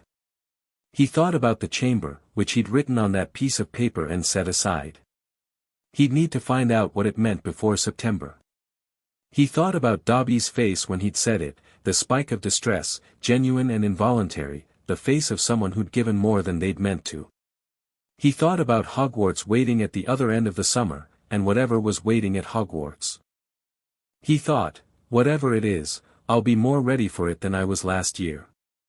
He opened the grimoire to the section his mother had titled Advanced Compound Forms, which he hadn't touched yet because he'd been building up to it. He read the first page. The first line was, "If you've gotten this far, you already know more than most fully trained wizards, and you've figured out that half of what you've been taught at school is a roundabout version of this." That's not a criticism of the school, it's just the truth of the system. What comes next is harder and more interesting, and I think you're ready, because if you weren't ready you'd have stopped by now. Harry read it twice. Smiled at it once. Turned the page. Outside, the summer moved on, and the house held its quiet, operational secret in its walls and floors and thresholds, and number 4, Privet Drive continued to look, from the outside, exactly like every other house on the street. Inside it, something was different. Something was ready. Chapter 4, The Trap is the House. The letter to Ron took 3 drafts. The first was too much. Harry had written 4 pages without meaning to, the whole summer pouring out in a rush, the grimoire and the runes and Vernon's pauses at doorways and the conversation with Petunia and Dobby sitting on the sofa in his pillowcase looking earnest and frightened. He read it back and burned it over the kitchen sink at midnight because writing it had been useful but sending it would have been reckless. The second draft was too little, 2 careful paragraphs that said nothing important and felt like a letter from a different person, someone performing normalcy for an audience. He burned that one too. The third draft was honest without being exhaustive. Ron, summer's fine. The Dursleys are being the Dursleys, nothing new there. I've been doing some research, found something in the house that belonged to my mum, some old notes she left. Turns out she was incredibly good at things nobody taught at Hogwarts. I've been working through it. I also had an unusual visitor a few weeks ago. Small, big ears, very sincere, came to tell me not to go back to school. Wouldn't say exactly why, but mentioned the chamber before clamming up. Does that mean anything to you? Any Hogwarts legends I should know about? Tell me about the gnomes. You mentioned degenoming the garden in your last letter and I want to hear about that in significantly more detail than you provided. He read it twice, decided it was right, and attached it to Hedwig's leg at 1:30 in the morning. She gave him a reproachful look for the lateness of the hour and then went out the window with the quiet dignity of an owl who has chosen to do this under protest. He watched her disappear over the rooftops and then went back to the grimoire. The advanced compound forms section had been keeping him up past midnight consistently for a week. Not because it was impenetrable, it wasn't, because his mother had structured it with the same careful pedagogical logic as the earlier sections, each new concept built on the foundations of the last, but because it was dense. Each page contained more information than the equivalent section of any Hogwarts textbook he'd encountered, and the information was alive in a way textbook information often wasn't, shot through with his mother's observations and corrections and the occasional burst of genuine excitement when she'd solved something that had been resisting her. The central idea of the advanced section was what she called behavioral architecture. The earlier runes he'd placed were reactive, they responded to a specific person crossing a threshold, produced an effect, and held that effect for as long as the terminus condition persisted. Behavioral architecture was different. It was predictive. You designed not just for an individual threshold but for a pattern of movement through a space, the way a person habitually navigated a house, the routes they instinctively preferred, the rooms they returned to. Then you placed workings not at single thresholds but along the entire arc of that pattern, each one building on the effect of the last. Think of it like music, his mother had written. A single note does one thing. A chord does more. But a progression, a sequence of chords in relationship to each other, creates something that feels inevitable, like the next note could only ever have been the one it was. Behavioral architecture is a runic progression. Each working is a note, and the subject moves through your composition without realizing they're in one. Harry had read this 3 times before putting the book down and sitting very still for a while, because the implications of it for what he'd already built were considerable. He had a network. He had 8 nodes and a heartstone and a compound effect that was already working. Vernon was measurably different in the house, more uncertain, more careful, the aggression still present but increasingly directionless, untethered from its usual confident geography. The mirror rune in the kitchen was doing something particular to him. Harry could feel it through his awareness rune when Vernon was in that room, something that turned Vernon's energy inward rather than outward, made him more preoccupied than aggressive. But behavioral architecture would let him do something more sophisticated than produce effects at thresholds. It would let him move Vernon. Guide him, gently and invisibly, away from certain spaces and toward others.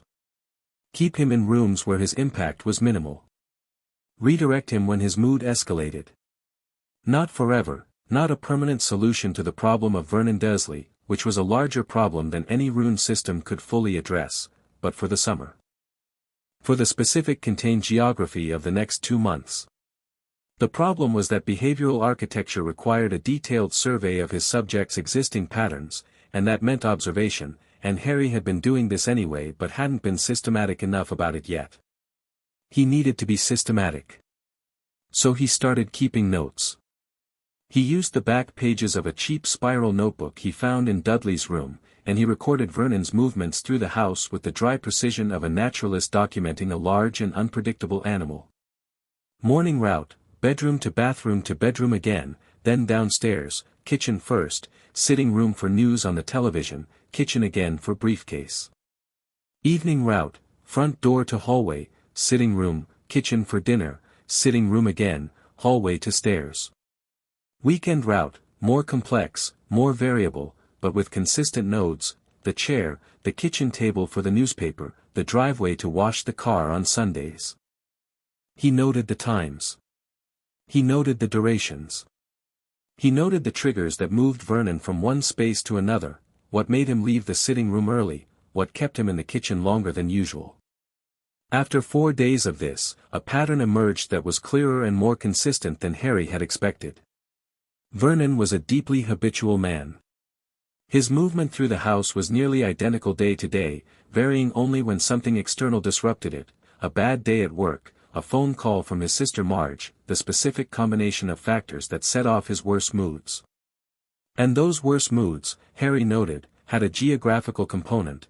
They were always worse when Vernon was in the kitchen, which was where Harry was most often. The kitchen was the collision point. The room where their orbits intersected most frequently. Harry looked at his notes and thought about how to move the collision point somewhere more convenient. He also thought about the second-floor landing.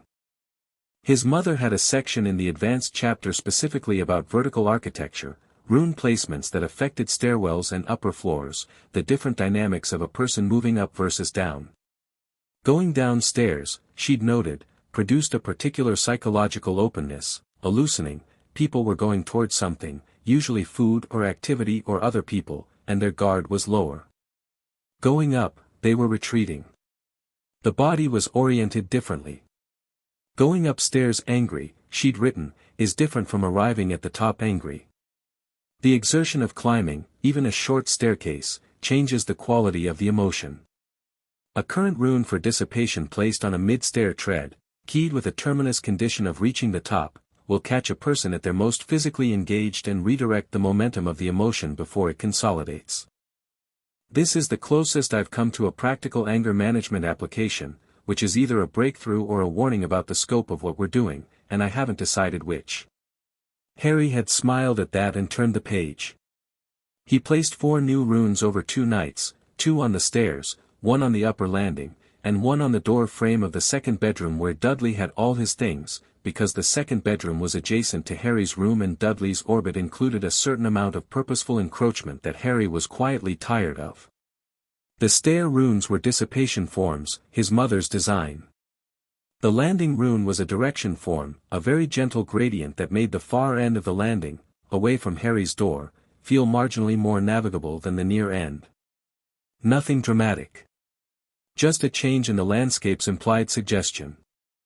The Dudley rune was something Harry had designed himself, adapting his mother's inattention form to produce a specific quality of forgetting, not memory loss, nothing that invasive, just the particular form of forgetting that made a given direction seem less immediately necessary than it had a moment ago. He'd tested the construction logic against 3 of his mother's worked examples before he was satisfied it was clean. He placed it on the door frame of the second bedroom just after midnight on a Thursday, crouching in the upstairs hallway in his socks with the pen and the grimoire open against the wall beside him. When he was done he sat back on his heels and checked the symbol against his mental template and found it accurate. "Show off," he whispered to himself, in a voice that was half his own and half an echo of his mother's marginalia. He went back to bed. Hedwig came back on Friday morning with a letter from Ron that was 4 pages long and covered all of the following: the degnoming of the garden in comprehensive detail including the specific gnome he'd named Gerald who had bitten him 3 times before being successfully dispatched, a description of the burrow that made Harry feel a complicated ache he didn't examine too closely, a brief account of his sister Ginny who Harry hadn't met but Ron described as being weird about something, won't say what, probably a Ginny thing, 2 paragraphs of genuine enthusiasm about the new Nimbus broom model, and, at the bottom of the 3rd page, as for the chamber, yeah, I know what that is, sort of. It's a Hogwarts legend, pretty dark one.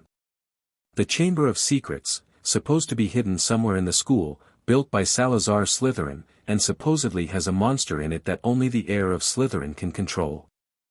The story goes that the heir will use it to purge Hogwarts of all Muggleborns. We learned about it at home. Dad found a reference to it in some old ministry pamphlet from the 40s apparently. It's generally considered a legend. Like, most people think it doesn't actually exist. Who was your visitor? The one who mentioned it. Was it one of theirs? Harry read it twice and then reread the section on the chamber. He turned over the page, where Ron had added in slightly Messier writing, clearly an afterthought, also if it does exist that's genuinely terrifying so hopefully it's just a legend, Harry. I'm going to go assume it's just a legend. Harry set the letter down and looked at the ceiling. The Chamber of Secrets. A monster. Heir of Slytherin. He turned this over in his mind carefully.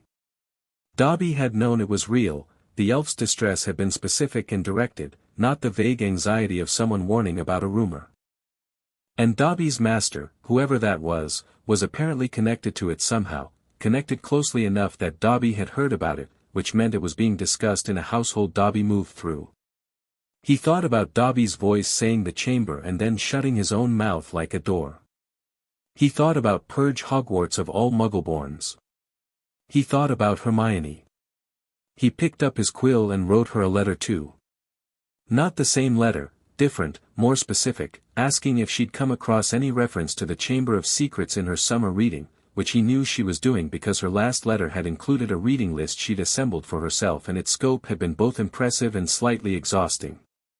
Then he wrote a third letter, shorter, to Ron, confirming the visitor was the kind with big ears and a pillowcase, and adding, "I don't think it's just a legend."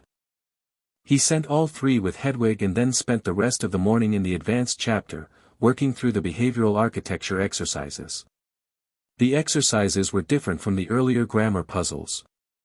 Instead of constructing individual symbols, he was mapping networks on paper, floor plans with movement patterns overlaid, multiple subjects, multiple intended redirections.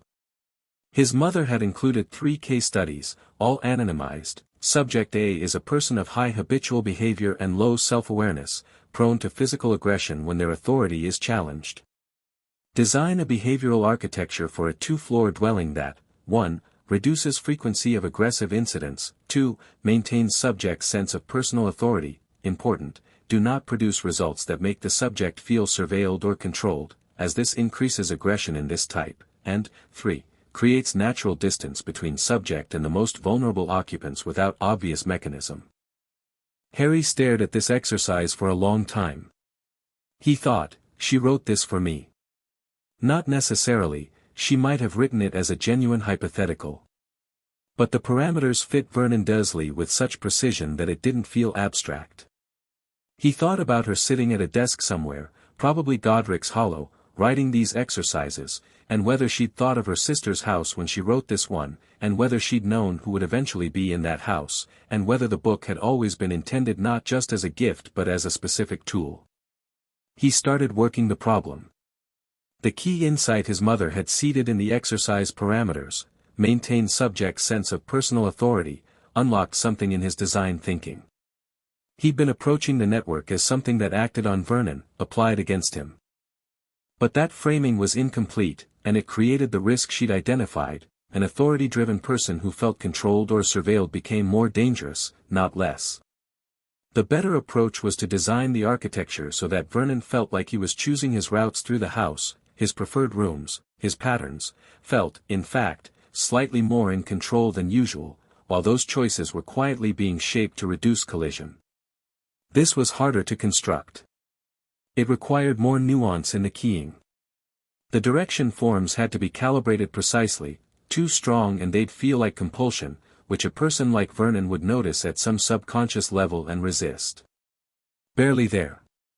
The gradient of a slope that you walked down because it was easy, not because you were forced. He designed it on paper first. 3 hours. He revised it twice. The final design had 4 additional nodes on the ground floor, 2 in the sitting room, 1 in the back hallway near the kitchen, 1 in the small passageway between kitchen and utility room, plus the 2 stair runes he'd already placed in his existing network. Together they created what his mother called a composed space, an environment with a preferred narrative for each occupant built into its architecture. For Vernon, the composed space created a geography where the sitting room felt naturally most comfortable, the kitchen felt businesslike rather than confrontational, and the places where his path most often crossed Harry's felt neutrally forgettable rather than charged. For Harry, the same space was completely unaffected. He'd keyed his own awareness rune to exclude himself from the directional forms, same as he'd excluded Petunia and Dudley from the earlier workings. He moved through the house without friction, the way a conductor hears the whole orchestra without being part of any single section. He placed the additional nodes on Saturday night while the Dursleys were at a neighbor's dinner party, working quickly and methodically through the ground floor with the pen, checking each symbol against his design before he drew it. He was faster now than he'd been 2 weeks ago, his hand had internalized the forms, the construction was automatic, he could hold his attention steady through the keying without having to consciously work at it. The pen moved with the ease of someone writing in their own natural hand. When he placed the final node and stood back, the shift in the network was the most significant he'd felt yet. It wasn't just a click. It was more like a chord resolving. He stood in the back hallway of number 4, Privet Drive and felt the whole composed space settle around him, the Heartstones pulse under the hall floor, the wheel of nodes, the new additions integrated cleanly, the behavioral architecture running through it like a second, quieter grammar laid over the first. He thought, Mum would have liked this. He went to bed. Sunday morning, Vernon washed the car. This was normal. He came in afterward tracking mud from the driveway and moved directly to the sitting room without entering the kitchen at all, which was not normal. On Sundays he usually spent 20 minutes complaining at the kitchen table about various things. He settled in his chair and turned on the television and stayed there through lunch, calling to Petunia rather than coming to the kitchen. He looked, from what Harry could see when he passed the sitting room doorway, like a man who was perfectly content in his chair and couldn't quite think of a reason to get up. Petunia brought him lunch on a tray and then stood in the sitting room doorway for a moment with an expression of mild puzzlement that she quickly erased. Harry made himself a sandwich at the kitchen counter and ate it in a quiet kitchen and thought, that's the sitting room runes. The comfort forms in the armchair's corner, calibrated to compound the existing preference. Vernon would always rather be in that chair, now it felt slightly more preferable than it had before, the gradient just barely shifted. He'd stay in it longer. He'd find other rooms slightly less inviting. Not enough to feel wrong. Just enough to feel easy. He was washing his plate when Petunia appeared behind him. She moved to the counter and started preparing something without preamble, and for a few minutes they existed in the kitchen parallel to each other in the Petunia way, where her nearness was acknowledged but not verbally processed. Then she said, without looking at him, "You've done something to the house." Harry dried his plate carefully. "What makes you say that?" "Don't," she said. Her voice was flat, not angry. "Don't do the thing where you answer a question with a question. I'm not Vernon." A pause. Then Harry said, "Yes." Petunia was quiet for a moment. She was slicing something, cucumber, he saw, with precise, even cuts. "Is it dangerous?" she said. "No," he said. "To anyone?" "I haven't placed anything that causes pain or damage," he said. "It's mostly redirectional. Atmospheric." Another silence. The cucumber. Harry waited. "Your mother used to do something similar," Petunia said finally. "When we were children. She stopped. Started again. She'd rearrange a room sometimes. Not physically. Just the feeling of it. Our bedroom. She'd make it feel different. She didn't have the vocabulary for it then, it was before she went to school and learned the words. She just did it. Naturally. Her jaw moved. It used to terrify me." "I know," Harry said quietly. "You don't know," she said, but without heat. "You only know what you think you know." She put the knife down and turned to look at him directly, which was unusual. Petunia generally managed adjacency, proximity without direct engagement. Looking directly at him was a thing she did rarely and apparently on purpose.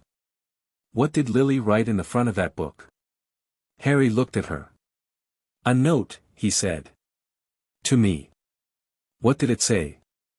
"She said she didn't know how old I'd be when I found it. She said it was her grimoire, her personal work. She said to be good and kind when I can and fierce when I have to." He paused. "And she said, knowing me, probably the latter." Petunia's face did the thing it had done when she'd seen the book on the kitchen table that first time, the involuntary sequence, the shudder.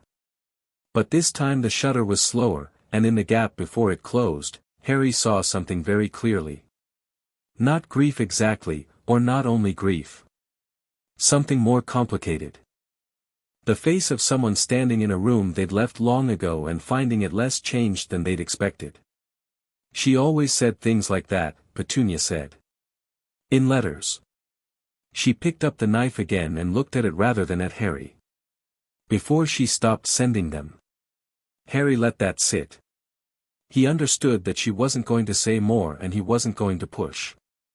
The Petunia rules of conversation were particular and he'd learned them by necessity over a decade and respected them now not from habit but from actual understanding. She gave what she gave. Pushing got you nothing and cost both of you something. He picked up his glass and moved to leave the kitchen. "Harry," she said. He stopped. What you've done." In the house. She was looking at the cucumber again. If it keeps things quieter this summer, she stopped. Something moved in her jaw. I'm not asking you to undo it, she said. He stood in the kitchen doorway for a moment. Okay, he said. He went upstairs. He sat on his bed and held the grimoire and thought about Petunia in 1981 letting her sister into this kitchen. Letting her sit at this table. Keeping the book for 10 years without telling anyone, including Vernon. That was its own kind of fierceness, he thought. Quiet and entirely unacknowledged, but present. Hermione's letter came on Monday, which was fast. She'd clearly written back the same day she'd received his, which was exactly the Hermione behavior he'd predicted when he'd sent the letter. Harry, the Chamber of Secrets absolutely exists and I can't believe it's treated as a legend at this point. The historical evidence alone should settle the question and it's quite frustrating that it doesn't. Hogwarts, a history has a section on it, though it's surprisingly short for something this significant, almost like it was deliberately made brief. According to what I can piece together from multiple sources, it was built by Salazar Slytherin when he left Hogwarts in the 10th century, and the creature supposedly within it, which is never described directly in any source I've found, which is itself notable, is described only as the monster of Slytherin and associated with purging Muggle-born students. I want to be absolutely clear that this is not something I find at all reassuring given that I am Muggle-born and will be returning to the school in September. Can you tell me more about your visitor? And what they said exactly? I'm going to keep researching over the summer. I've requested 3 books from the library through the postal lending scheme and I should have them by Thursday. One more thing, you mentioned your mother's notes. Harry, if she was working on original runic research, that's potentially quite significant academically. Do you know if she ever published any of it? Hermione, he smiled at her letter in the way you smiled at something that was both completely expected and entirely its own thing. He wrote back immediately, confirming the chamber was real as far as he could tell, giving her a slightly more detailed account of Dobby than he'd given Ron, and saying that no, his mother hadn't published anything, that the grimoire was private work, and that Hermione should focus the research on what the monster might be rather than the chamber's location, because Dobby's fear had been about the creature more than the place. He added, at the bottom, you're going to be fine. We'll figure it out before we go back. Start with basilisks and work your way through. I don't know why I think that, I just do. He wasn't sure where the basilisk thought came from. It had surfaced when he was thinking about monster, about something hidden in a school for 1,000 years, about something described only by its effects. He filed it under things to investigate and sent the letter with Hedwig. By the 3rd week of July, the house had settled into its new shape. Vernon moved through it on his composed routes, largely sticking to the sitting room in evenings and the kitchen only for meals, his habitual aggression redirected enough that the household temperature had dropped several degrees. He still had moments, the occasional flash of the old certainty, a sharp look, a comment delivered with too much weight, but they were shorter, and they didn't escalate, and Harry met each one with the same level attention that was beginning to genuinely unsettle Vernon in ways he couldn't articulate. The mirror rune in the kitchen was doing its work.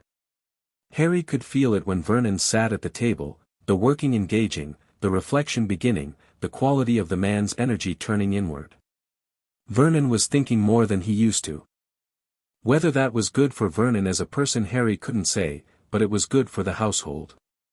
Dudley had developed an unexplained reluctance to enter Harry's end of the landing, which had resulted in the discovery that Dudley, deprived of his casual territorial encroachments, mostly just played video games loudly and ate things and was largely harmless. Harry regarded him with something he eventually identified as academic curiosity.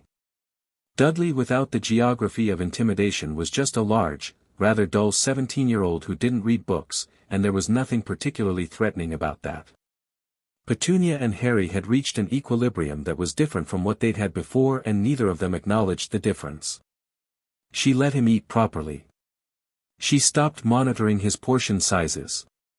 She didn't ask where he went in the house at night, which was how Harry knew she'd heard him on at least one occasion and chosen not to mention it. He kept reading. He kept practicing. The advanced section had 3 more chapters beyond behavioral architecture, network scaling, what his mother called temporal runes which worked with duration and sequence rather than space, and a final chapter she'd labeled simply on intention which was less a technical manual and more a philosophical essay about what she thought magic fundamentally was, written in the looser, freer hand of the early theory sections, like she'd relaxed back into her natural mode for the conclusion. He'd read the intention chapter twice already, though he was saving a third reading for when he'd gotten further through the technical material. His mother's central argument was that magic wasn't a force in the way gravity was a force, not something external that you learned to harness. It was something closer to a language, she wrote. And like any language, what you can say in it depends on what you have to say. A person with nothing to express can learn all the vocabulary in the world and still only manage sentences. What gives magical work its depth is the same thing that gives any communication its depth, the clarity and completeness of what you actually mean. Harry had sat with that for a long time after his first reading and found it continued to mean more the longer he sat with it. He was on the second-to-last chapter of the technical section, temporal runes, which were the most complex thing he'd encountered yet in the book, requiring an understanding of how intention could be structured to operate across sequences of time rather than in a single moment, when Hedwig came back on a Thursday evening with 2 letters attached, one from Ron and one he didn't recognize. The one from Ron said, "Harry, Mum says you could come stay for the rest of the summer. Please say yes. If you say no, I'm writing again until you say yes. Also, Dad wants to know if you know anything about a flying Ford Anglia. Don't worry about why he's asking." The second letter was unfamiliar handwriting, formal and small. He turned it over. The seal on the back was a small bird with its wings spread. He opened it. "Mr. Potter, I have been made aware through certain channels that you have spent the summer engaged in some rather remarkable independent study. I would very much enjoy a brief conversation when the opportunity permits. In the meantime, I hope your summer has been restful. Yours sincerely, Albus Dumbledore." Harry sat on his bed and read the letter twice.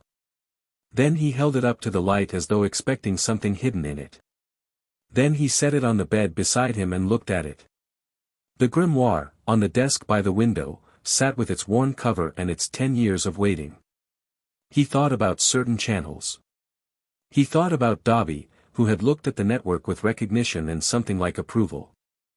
He thought about house elves knowing things wizards wrote in books and wizards knowing things house elves never wrote at all. He thought about a headmaster who gave partial information and asked oblique questions and generally managed the people around him the way a very good chess player managed pieces, with affection, but with strategy.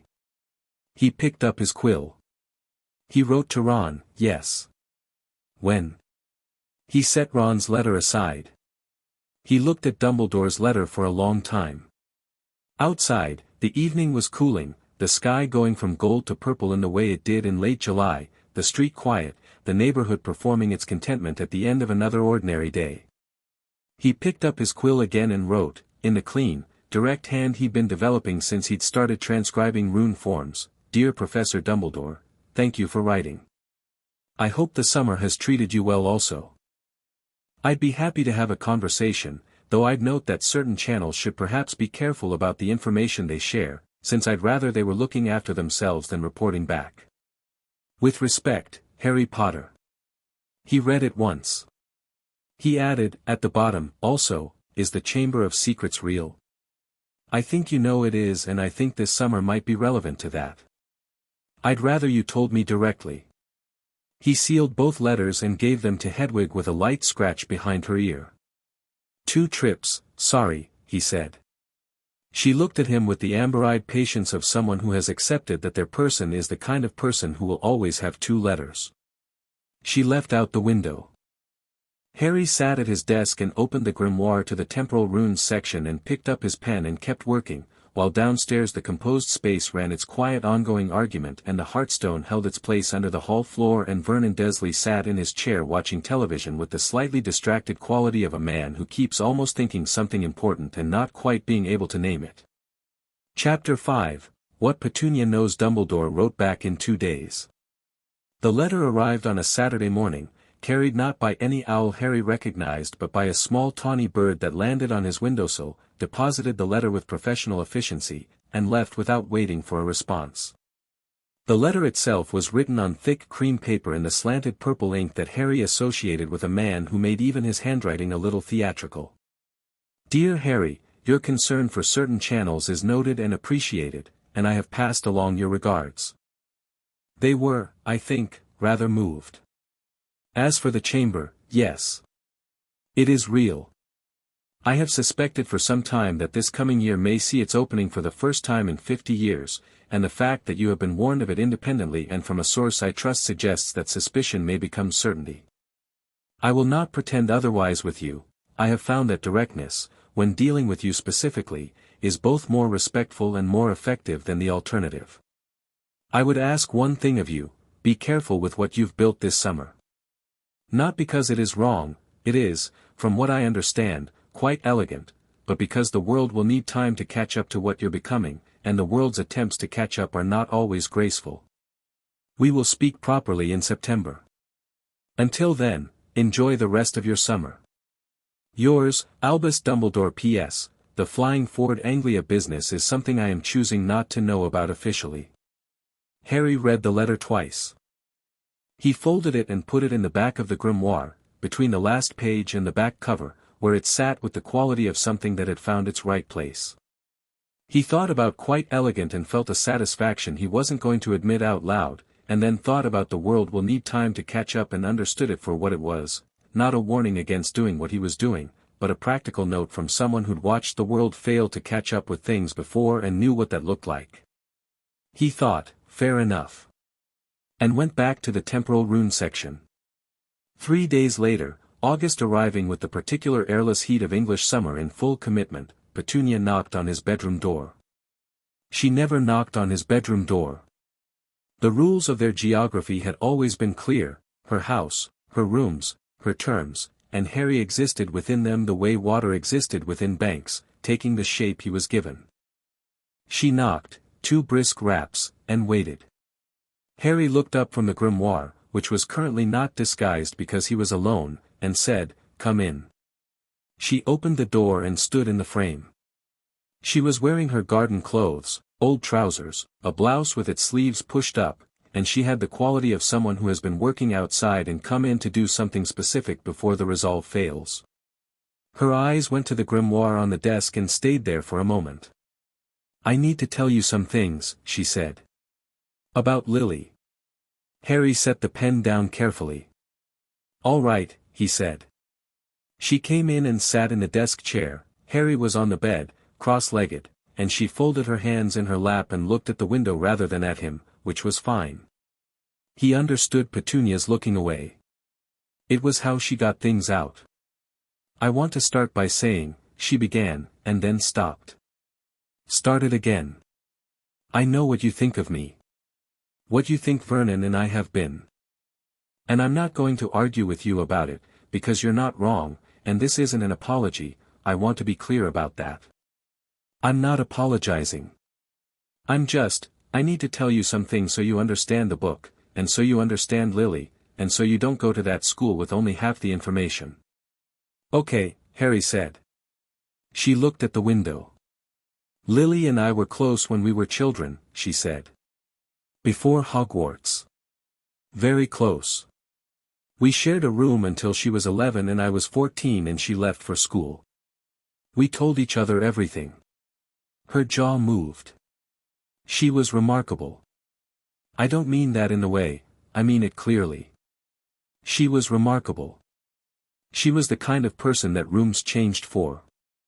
Not the magic, that was just part of it. She was extraordinary before she ever got a letter from a school." Harry said nothing. He held the moment gently. "When she got the letter, when the magic became official, became something with a name and a school and a set of rules, I was relieved." Petunia said this very precisely, like she'd chosen the word after considering several others. "I was relieved because I was frightened of it. Of what I didn't understand. Of the things she could do that I couldn't see the explanation for." A short pause. "I think I was also," she stopped. Looked at her folded hands. I was jealous. And the jealousy and the fear made a particular kind of person out of me, for a while. Someone who needed to push away what she couldn't explain. The room was warm. Outside a lawnmower started somewhere down the street. Harry waited. We wrote letters for the first 2 years, Petunia said. Long ones. She was homesick, and I missed her, and we were still us for a while. She told me about her classes and her friends and the things she was learning. She sent me a pressed flower once that she said was from the Hogwarts greenhouse, some variety that doesn't grow anywhere else, and it was the most beautiful thing I'd ever seen. A small silence. I kept it for years. I don't know what happened to it. Harry thought about the Grimoire's early pages. The references to Sev, who had become gradually absent. The notes about James, the shift in how she wrote about him. His mother's academic life laid out in a personal manuscript, and all the personal life wound through it. She had a friend in school, Harry said. Someone she called Sev in her notes. Petunia's expression shifted. Snape, she said flatly. Snape, Harry repeated. He was from our neighborhood, Petunia said. He found her before she even got her letter. He was the one who told her what she was, what the magic was. He was the first magical person she ever met. A pause. She trusted him completely. And she shook her head slightly. He made choices. Later. That she couldn't follow. She said this with a specific economy that told Harry there was a great deal more to it and she wasn't going to give him more than the shape of it. Harry thought about Snape's face the first time he'd seen him in potions. The hatred that had preceded any actual interaction, the hatred that had always felt like something older than dislike. He thought about Snape staring at him and seeing someone other than him, and understood now, with a clarity that reordered several things, that the someone Snape saw was Lily. That the hatred was grief in a costume. That it was still grief and therefore still entirely Snape's problem, but now he had the context for it. She changed, Petunia continued. After 3rd or 4th year. She'd still write but the letters were shorter. Different in quality. She was growing into herself, into what she was, and I was growing into what I was, and the two directions weren't the same direction. She looked at the window. I wrote her a letter when she was in her 5th year. A long one. I told her I wanted to come to Hogwarts too. I'd been writing to the school and asking and they'd told me no, obviously, but I kept asking and eventually I wrote to the headmaster himself. Her voice had a thinness to it now, not emotion exactly but the aftershape of emotion that had been felt so long ago it had become structural. I told her about the letter.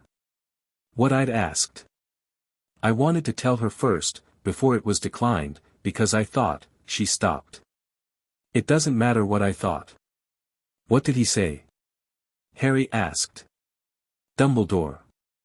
That I had no magical ability and there was nothing to be done about it. She said it briskly, without drama, the tone of someone who delivered facts about old wounds with deliberate efficiency. He was kind about it. He was always kind, I'll give him that. And Lily? Petunia was quiet for a moment. She tried to comfort me. In her way. She wrote back quickly, said all the right things.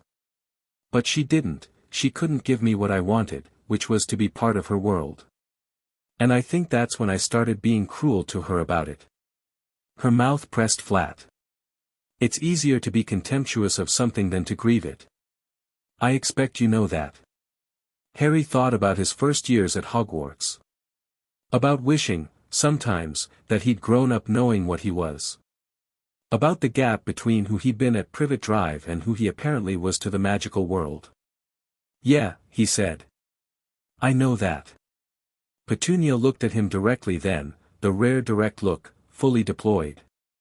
She looked at him the way she'd looked at him on the stairs that night, with that involuntary expression before the shutter came down, but this time the shutter didn't come down. She just looked. You look like James, she said. You have Lily's eyes but everything else is James. She used to say that you'd have her stubbornness under James's face, which would be the best and worst possible combination. Something moved at the corner of her mouth. Not quite a smile, but the architecture of one. She wasn't wrong. Harry felt the pressure behind his sternum that he'd felt when he'd first read the note in the grimoire's cover. He let it be there. She came here in October, he said. 81. With me. Yes. You let her in. Yes. She looked at her hands again. It was the last time I saw her. She looked tired. Frightened, though she wasn't performing it. She had that way of being frightened quietly, like she was observing her own fear from a slight distance. She always had that. A pause. She was wearing a blue jumper. She had you in that sling and you were asleep against her and she was walking around the kitchen with you like if she stopped moving you'd wake up. The ghost of that almost smile again. You cried every time she sat down, apparently. I was 15 months old, Harry said. You were extremely opinionated about being put down, Petunia said, and there it was, an actual note of something, dry and brief, in her voice. Real. Not performed. Harry felt something shift between them. Not dramatically, not a reconciliation scene, not a confrontation transformed. More like two people who'd been standing at a distance and had taken one step toward each other, and neither was going to acknowledge it openly, but neither was moving back. She explained the book, Petunia said, returning to briskness. What it was, what she'd built in it. She said she wanted you to have it directly from her. She told me exactly where to put it and how to make sure it stayed there. She paused.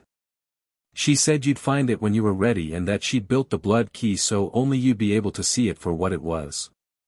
Another pause, longer. I never opened it. I couldn't, I don't have the, she made a small, tight gesture with one hand. I couldn't see what was in it. Just shopping lists, Harry said. Just shopping lists, she confirmed. They sat with that for a moment. She knew, Harry said. That she might not, she knew something was coming, yes. Petunia's voice was brisk again, the efficiency she used when things got too close. She didn't say what. She said she'd made arrangements. That was the word she used. Arrangements. Like it was something practical, something manageable. A short exhale. That was Lily. When things were most frightening she got most organized. Harry looked at the grimoire on the desk. For Harry, when he's ready. The pressed flower she'd kept until she didn't know what happened to it. The letter to Dumbledore asking to come to the school. All these arrangements people made against the things they couldn't stop. Did she know about the blood protection, he said. That she could, that her dying would, I don't know, Petunia said, and it was honest. She might have. She was capable of knowing it. She was capable of most things she put her mind to. She stood up, the decisive movement of someone who has given what they came to give. I don't know what she knew at the end. I don't think anyone does. She moved toward the door. Petunia, Harry said. She stopped. Didn't turn around. Thank you, he said. For keeping it. A pause. It was hers, she said. And then it was yours. As though that settled the question, and Harry supposed it did. She left the door slightly ajar behind her, which she never did, and her footsteps went back down the stairs in their usual precise rhythm, and Harry sat on his bed with the grimoire and the morning light coming through the window and thought about his mother walking around this kitchen not stopping because if she stopped he cried. He picked up the grimoire and turned to the intention chapter and read it for the third time. Magic is language and what gives it depth is the clarity of what you mean. He held that and held the things Petunia had told him, the pressed flower, the jealousy, the October kitchen, the blue jumper, and felt them settle into the understanding he had of his mother, adding dimension, making her more real rather than more distant. She wasn't the saint of his canon, the martyred mother with the famous green eyes. She was someone with a sister she'd grown away from and a friend she'd lost to bad choices and a love she'd apparently been reluctant about and then wasn't, and a fear she was observing from a slight distance, and enough clarity of intention to build a runic system that still worked after 10 years under a floorboard. He thought about clarity of intention and what it asked of you. You had to know what you actually meant. You had to hold it without distortion. His mother had written, "Anger muddies runes." Not because anger is illegitimate, sometimes the anger is completely justified, but because anger in the moment it's felt is rarely clear. It's mixed with hurt and fear and wounded pride, and runes can't work with mixed signals. They need a single clean intention, and strong emotions are almost never single. Wait until you know exactly what you mean. Then work. He'd been doing this, he realized, without articulating it. The clarity he'd found when Vernon had hit him, not rage, just the clean single statement that this stops, was exactly what his mother described. He'd been working from it naturally. He understood now why. He set the book down and thought about the temporal rune section. He'd been working through it for 10 days and had gotten far enough to understand the fundamental mechanics. Temporal runes worked with sequential intention, meaning they produced effects not at a single moment but across a defined sequence of events. An anchor in time rather than space. More difficult than spatial runes because it required holding the full sequence in mind during construction, not just what you meant in this moment but what you meant across a duration. His mother's examples were impressive, a rune that produced a specific effect only after a threshold had been crossed 7 times in succession, and differently on the 7th than on the 1st.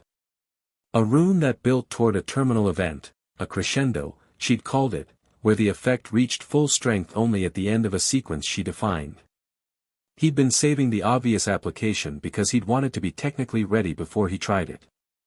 He thought about Vernon's movement patterns over the past weeks, the composed space running smoothly, the behavioral architecture working. All of it was present tense, it worked now, in the current configuration. But Vernon was a man who adapted his behavior in response to accumulated frustration. Harry had watched him carefully enough to understand that the calm of the past 2 weeks was structural rather than essential, it was the network keeping the temperature down, not any change in Vernon's underlying disposition. At some point, Vernon was going to escalate. Harry had no precise prediction of when, but the certainty of it was clear. Some combination of things, bad day at work, news that bothered him, Marge calling, any number of ordinary catalysts, would push against the network's calibration hard enough that he'd override it. Men like Vernon, Harry had understood from Petunia's notes about Subject A in the Grimoire exercise, escalated when they felt their authority was abstract rather than concrete. The network was making Vernon feel comfortable and unthreatened in his space, which was the right strategy for maintaining peace but not the right strategy for the eventual confrontation, which was coming regardless. For the confrontation, he needed something different. He needed a crescendo. He spent the afternoon designing it. Not the full implementation yet, just the architecture on paper, the sequences mapped, the conditions defined. The crescendo rune would be a temporal working, his first one, placed in the hallway on the Heartstone's primary line. It would be inert for as long as things remained below a certain threshold of intensity. When that threshold was crossed, when Vernon's behavior escalated past what the passive network could handle, the threshold he'd defined by the quality of intention rather than any specific act, the crescendo would begin. Not dramatically. Not all at once. In sequence. The mirror rune intensifying first, then the direction forms shifting their gradient from comfort to something more insistent, then the dissipation forms on the stairs reversing, instead of smoothing emotion, amplifying it back at the person producing it, briefly and precisely, just long enough for genuine recognition. His mother's mirror rune, fully deployed and running at full network strength rather than single point, the fear under the anger. The shame under the contempt. A man seeing himself clearly in his own house. He designed it for 3 hours, tested the logic against every worked example in the book, revised it twice, and when he was satisfied, wrote at the top of the page in his mother's style of notation, crescendo working, waiting on trigger. Build when ready. He would be ready soon. That evening, at dinner, Vernon was in a worse mood than usual. He'd come home late and come in the front door with the particular quality of contained energy that Harry now recognized as bad day spillover, the kind that looked for somewhere to land. He moved through the hallway with the new hesitation the network created, which tonight seemed to irritate rather than redirect him, like a man stubbing his toe on a familiar piece of furniture. He sat at the table. Petunia put food in front of him. Dudley was talking about Piers Polkiss and some video game with the cheerful self-absorption of someone who had correctly intuited that the room's energy was unfavorable and decided to create a separate pocket of atmosphere within it. Harry ate his food and watched Vernon's hands. Vernon's hands were flat on either side of his plate. That was the tell, when he was calibrating, his hands were active, knife and fork moving with the deliberate energy of a man managing himself. When his hands were flat and still, he was holding something in. "How much longer?" Vernon said, to nobody specifically. "Are you back from school?" Harry looked at him. 3 weeks, he said. Vernon's jaw moved. 3 weeks, he repeated. "Give or take." "Good," Vernon said, with a flatness that meant the opposite of what the word said. He picked up his knife and fork. "Good." They ate in silence. Under the table, Harry's awareness rune gave him the quiet constant sense of the network state. The nodes were all active, doing their work, the mirror in the kitchen threshold catching Vernon as he'd come through, the behavioral architecture maintaining its suggested routes. He could feel the slightly elevated intensity, the network adjusting to the change in atmospheric temperature the way a thermostat adjusts to a change in the room. Compensating. After dinner Vernon went to his chair and Harry went upstairs and the evening passed without incident. At 10:30, Harry heard Vernon on the stairs. Heard him pass the landing and go to the bathroom and come back. Heard him stop outside Harry's door. The door was closed. Harry was at his desk with the grimoire. He looked at the door. Vernon didn't knock. He just stood outside it. Harry could hear the particular quality of his presence through the wall, the sound of breathing that was slightly more deliberate than it needed to be. He stood there for 10 seconds. 15. Harry waited. Then Vernon walked on down the landing to his bedroom. His door closed. Harry turned back to the grimoire and thought about the crescendo working and the trigger threshold. He thought the threshold was going to be tested soon. He spent the next 2 days doing the preparation work, laying the temporal anchor for the crescendo in the hallway, the most technically complex construction he'd attempted, requiring 45 minutes of uninterrupted concentration at 2 in the morning. He checked it 4 times. The symbol was clean. He'd held the full sequence in his mind during the drawing, the intended progression, every stage of it clear and ordered. When he placed the final stroke the network felt it, not a click this time, not even the chord he'd felt after the behavioral architecture was complete. This was more like a breath drawn in and held. Something in readiness. Potential rather than kinetic. He went back to bed and slept properly for the first time in several days, the sleep of someone who has finished something important. The letter from Ron came the next morning. "Mom says we'll come get you on the 10th if that works. She wants to do it properly. Dad wants to use the car. I'm choosing not to get into the car situation in a letter, but suffice to say things are interesting in the Weasley household. Right back, the twins are betting on whether you'll say yes and Fred is betting no and I told him he's an idiot." Harry wrote back, "Yes. The 10th is perfect. Tell Fred he owes you money." Hermione's letter came the same afternoon, thick with notes and references and the passionate energy of someone who'd found a research trail and followed it further than strictly necessary. "Harry, I've been through 4 sources now on serpentine magical creatures and I keep coming back to the basilisk. It fits everything, the age, the connection to Slytherin, there's a very old tradition of Parselmouths keeping basilisks, the reason no description of it survives in any source about the chamber specifically. A basilisk's gaze is lethal. Nobody who's seen it directly has survived to describe it. But a basilisk's gaze reflected, or seen indirectly, is paralyzing rather than lethal, which would explain why Hogwarts in the 40s had petrifications rather than deaths, at least until, well. I'll tell you when I see you. I don't want to write the rest of this in a letter. Also, I've been thinking about what you said about your mother's work. You said she argued that wand work was a shortcut that traded precision for accessibility. I think that's exactly right, and I think it explains some inconsistencies in the theory I've been finding in my standard texts. Would you consider letting me look at the grimoire? Only if you're comfortable. Harry smiled at the letter. He thought about it for a moment, the grimoire, blood-keyed, only visible to him in its true form. He thought about Hermione holding it and seeing shopping lists and the absolute quality of the disappointment that would produce. He wrote back, "When I see you. There's a blood lock on it, but I'll read you the relevant sections." He looked at the window. August 10th. 2 weeks away. Vernon's accumulating pressure, the crescendo working poised and waiting, the summer reaching toward its end. He thought about the Chamber of Secrets waiting at the other end of the summer, and a basilisk in the walls of Hogwarts, and Dobby's enormous eyes saying terrible things planned, and Hermione's careful letter not finishing its sentence. He picked up the grimoire and opened it to the intention chapter.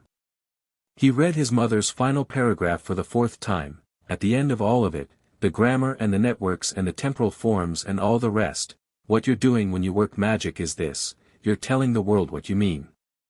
Precisely and without compromise. The world listens, because that's what it does, because that's what it has always done for people who spoke clearly enough. Speak clearly. Know what you mean. Don't mistake the size of your intention for its quality. A small intention, perfectly clear, will always outperform a large one that's muddled. Be precise. Be certain. Mean what you say. He closed the book. Outside, the summer sat heavy and gold on Privet Drive. In 2 weeks the Weasleys were coming. In 3 weeks he'd be on the Hogwarts Express. And between now and then, in this house, the crescendo was waiting for its trigger. He picked up his pen. He opened the grimoire to the last blank page his mother had left at the back and wrote, in his own hand for the first time in its pages, "Thank you for this." He looked at it for a moment. Then he turned back to the technical section and kept working, because that was also what she would have done. Chapter 6, Vernon Breaks. First it started with Marge. Aunt Marge, Vernon's sister, a woman built along similar architectural principles to her brother but with a personality that managed to be both louder and denser, called on the first Thursday of August at 7 in the evening. Harry was upstairs and heard Vernon's voice shift into its telephone register, the particular broadening of vowels and straightening of posture that happened when Marge called, like he was standing at attention for someone who outranked him. The call lasted 40 minutes. Harry tracked it through the awareness rune. The quality of Vernon's emotional state was readable now without effort, like background music you'd learn to identify. It started at a baseline and moved steadily upward through the call, reaching a peak somewhere in the mid-30s minute that Harry tagged as significant, and then came down not to baseline but to something below it, the flatness that followed a decision. Vernon hung up and called for Petunia. Harry moved to the top of the stairs without descending. He could hear them clearly enough from there, Vernon's voice too controlled and Petunia's precise responses, the conversational pattern of a couple working through something both already knew was going to happen. Marge was coming to visit. Next weekend. Staying for 3 days. Harry went back to his room and sat on the bed and thought about this. In the original shape of his summer, the one before the grimoire, before the network, before everything, Marge's visits had been among the worst things that happened here. She was louder than Vernon and less inhibited about it, and she fixed on Harry with a specific relish that her brother's particular brand of hostility didn't have. Vernon was territorial. Marge was sadistic, in the small enthusiastic way that didn't require grand gestures, just an audience and a target and enough wine to lower her already limited inhibitions. Last time she'd visited, Harry had been 9. She'd spent 3 days referring to him as the charity case and feeding Ripper, her bulldog, before she'd feed Harry, and she'd done this with the smug satisfaction of someone who had correctly identified a fun game. Harry had eaten stale bread in the cupboard and been grateful when she left. He was 11 now, nearly 12. The house was different. He was different. He picked up the grimoire. The crescendo working was built, waiting. The trigger was defined as a threshold of intensity, the specific quality of intention directed at him that crossed from habitual dismissal into active cruelty. He'd calibrated it carefully. Marge wasn't keyed into the network at all, which meant she'd experience the house as neutral, and a house that felt neutral to Marge would feel like a house where her usual behavior was fine. That needed to change. He spent 2 hours that evening designing the addition. He wasn't going to key Marge into the existing crescendo, the crescendo was Vernon's, built around his specific patterns. Marge needed something different. Something simpler, actually, because she was a simpler problem. Marge wasn't complicated. She wasn't a man with fear running under his anger and a family he'd built a fortress around. She was just someone who enjoyed making a child feel small and had never been told not to. The working he designed for Marge was a compound rune in the guest bedroom, Dudley's second bedroom, the one he used for overflow, which Marge would sleep in. 3 components, an anchor keyed to the room itself rather than to a threshold, a current form for recollection, and a terminus set to the duration of sleep. Recollection was his mother's term for what it didn't manufacture memories, nothing like that, it just made existing ones more vivid and accessible, rose them closer to the surface. Brought things you'd been not thinking about into the foreground. His mother's note on the recollection form, use with care. This one is not harmful in any strict sense, but it is uncomfortable, and the discomfort is proportional to the density of unexamined material the subject is carrying. People with clear consciences find it mildly pleasant, like good dreams. People with significant amounts of material they've been avoiding find it extremely unpleasant. Not dangerous. Just clarifying. He thought about Marge's relationship with her own behavior. Her cheerful certainty that she was perfectly right in all her opinions and that anyone who didn't share them was deficient. He thought about the density of unexamined material a person like that carried, accumulated over a lifetime of cheerful cruelty she'd never had to account for. He placed the recollection rune in the guest bedroom on Saturday afternoon, while everyone was out. He drew it under the bed frame, in the center of the floor, at the exact midpoint of the sleeping space. His mother had specified that placement relative to the subject's sleeping position mattered for this one, proximity amplifying the effect. Then he went back to the grimoire and worked through the temporal rune exercises and waited. Marge arrived on Saturday, the 8th of August. She arrived in a cab with 2 large bags and Ripper in a travel crate, and she came through the door already talking, to Vernon, to Petunia, to Dudley, who got a loud and elaborate greeting, to Ripper in the crate, to the cab driver about the quality of his driving, a continuous stream of authoritative commentary on everything in her field of vision. Her eyes passed over Harry in the hallway with the specific non-acknowledgement that was its own form of statement. "Boys still here, then," she said to Vernon. Vernon glanced at Harry. "Term starts September 1st. Marge looked at Harry with the assessing squint she used for things she'd found acceptable to dislike. Harry looked back at her. Just looked, level, unconcerned, the clear-eyed attention he'd been practicing since he understood what it was. Something moved in Marge's expression, brief and quickly covered. The tiny discomfort of being regarded without flinching. "Help with the bags," Vernon said to Harry. Harry picked up one of the bags and brought it to the guest room without comment. He set it down and straightened up and looked at the room, the bed, the floor, the rune under the frame that nobody could see. He felt the network extend itself slightly at the new presence in the house, the heartstone registering a new variable. He went back downstairs. The first day of Marge's visit followed the normal rhythms of Marge's visits, which Harry remembered, the wine with dinner that became more wine after dinner, the stories about her dogs and her neighbors and what was wrong with various categories of person, the loud agreement from Vernon and quieter agreement from Petunia, who was always harder to read than her husband. Harry was in his room by 8 o'clock, not from fear, just from a clean lack of interest in being present for it. He had the grimoire. He was in the middle of the most challenging temporal exercise yet. The evening passed. At 11:30 he heard Marge go to bed. He lay still and listened to the house settle around the network, feeling the awareness rune's quiet reading of things. He felt the recollection working in Gage, not dramatically, just the soft shift of something activating, the way a thermostat clicks on when the room reaches the right temperature. He felt it settle into the guest room's atmosphere and go about its business. He went to sleep. Sunday morning. Harry came down at 7 and made breakfast, which was what he did. Petunia came down at 7:45. Dudley at 8:30, loud and amiable. Vernon at 8:10, already in his weekend posture. Marge at 9:30. She looked different. Not dramatically, she was the same large, loud woman, same presence, same voice. But there was something around her eyes that suggested a less than completely restful night, a slight indentation at the corners, and she sat at the kitchen table with her tea and was quiet for nearly a full minute before speaking, which Harry was fairly sure was unprecedented. She drank her tea.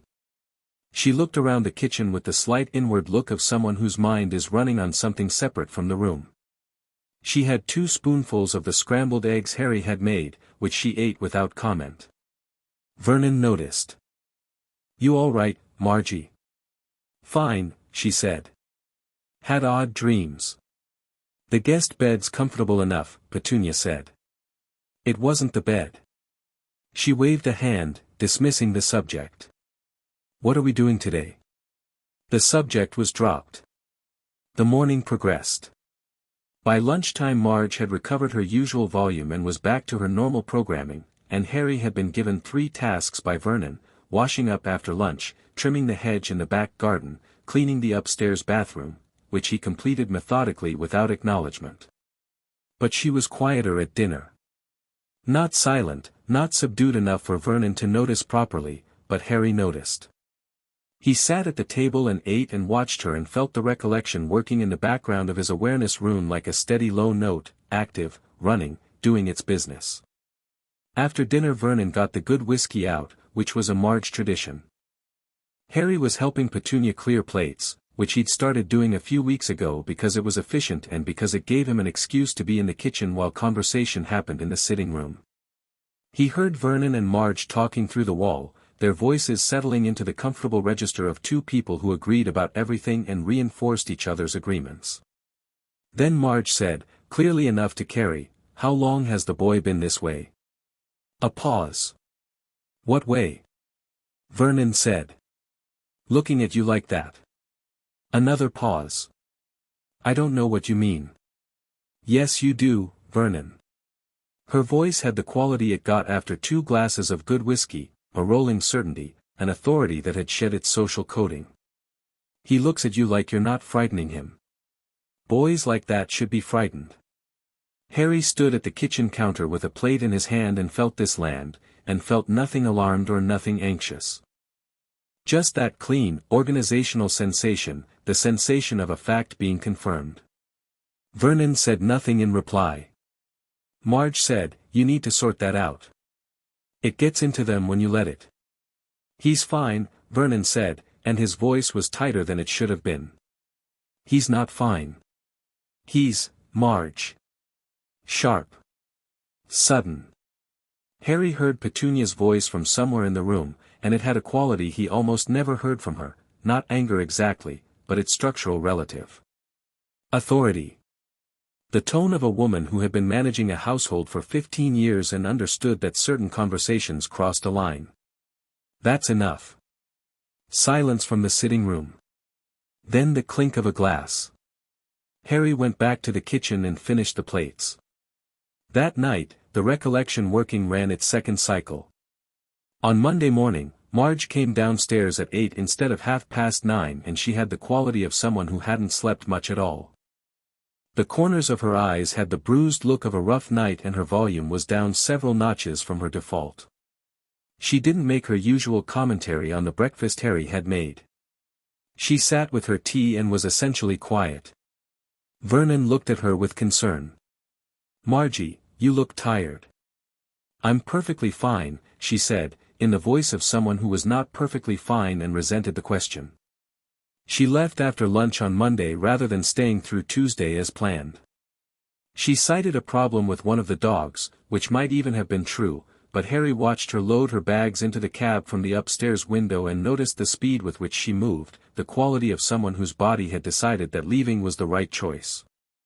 Ripper watched her from the crate with the morally neutral attentiveness of a bulldog. She didn't say anything particular to Harry on the way out. She looked at him once, in the hallway, and the look had a different quality than her usual assessing squint. More careful. The look you gave something you hadn't previously taken seriously and had revised your position on. Harry met it steadily. She got in the cab. Vernon watched from the front step with his hands in his pockets, then came back inside and passed Harry in the hallway without speaking and went to his chair. His movements had the heavy deliberate quality of a man who was containing something and finding the containment effortful.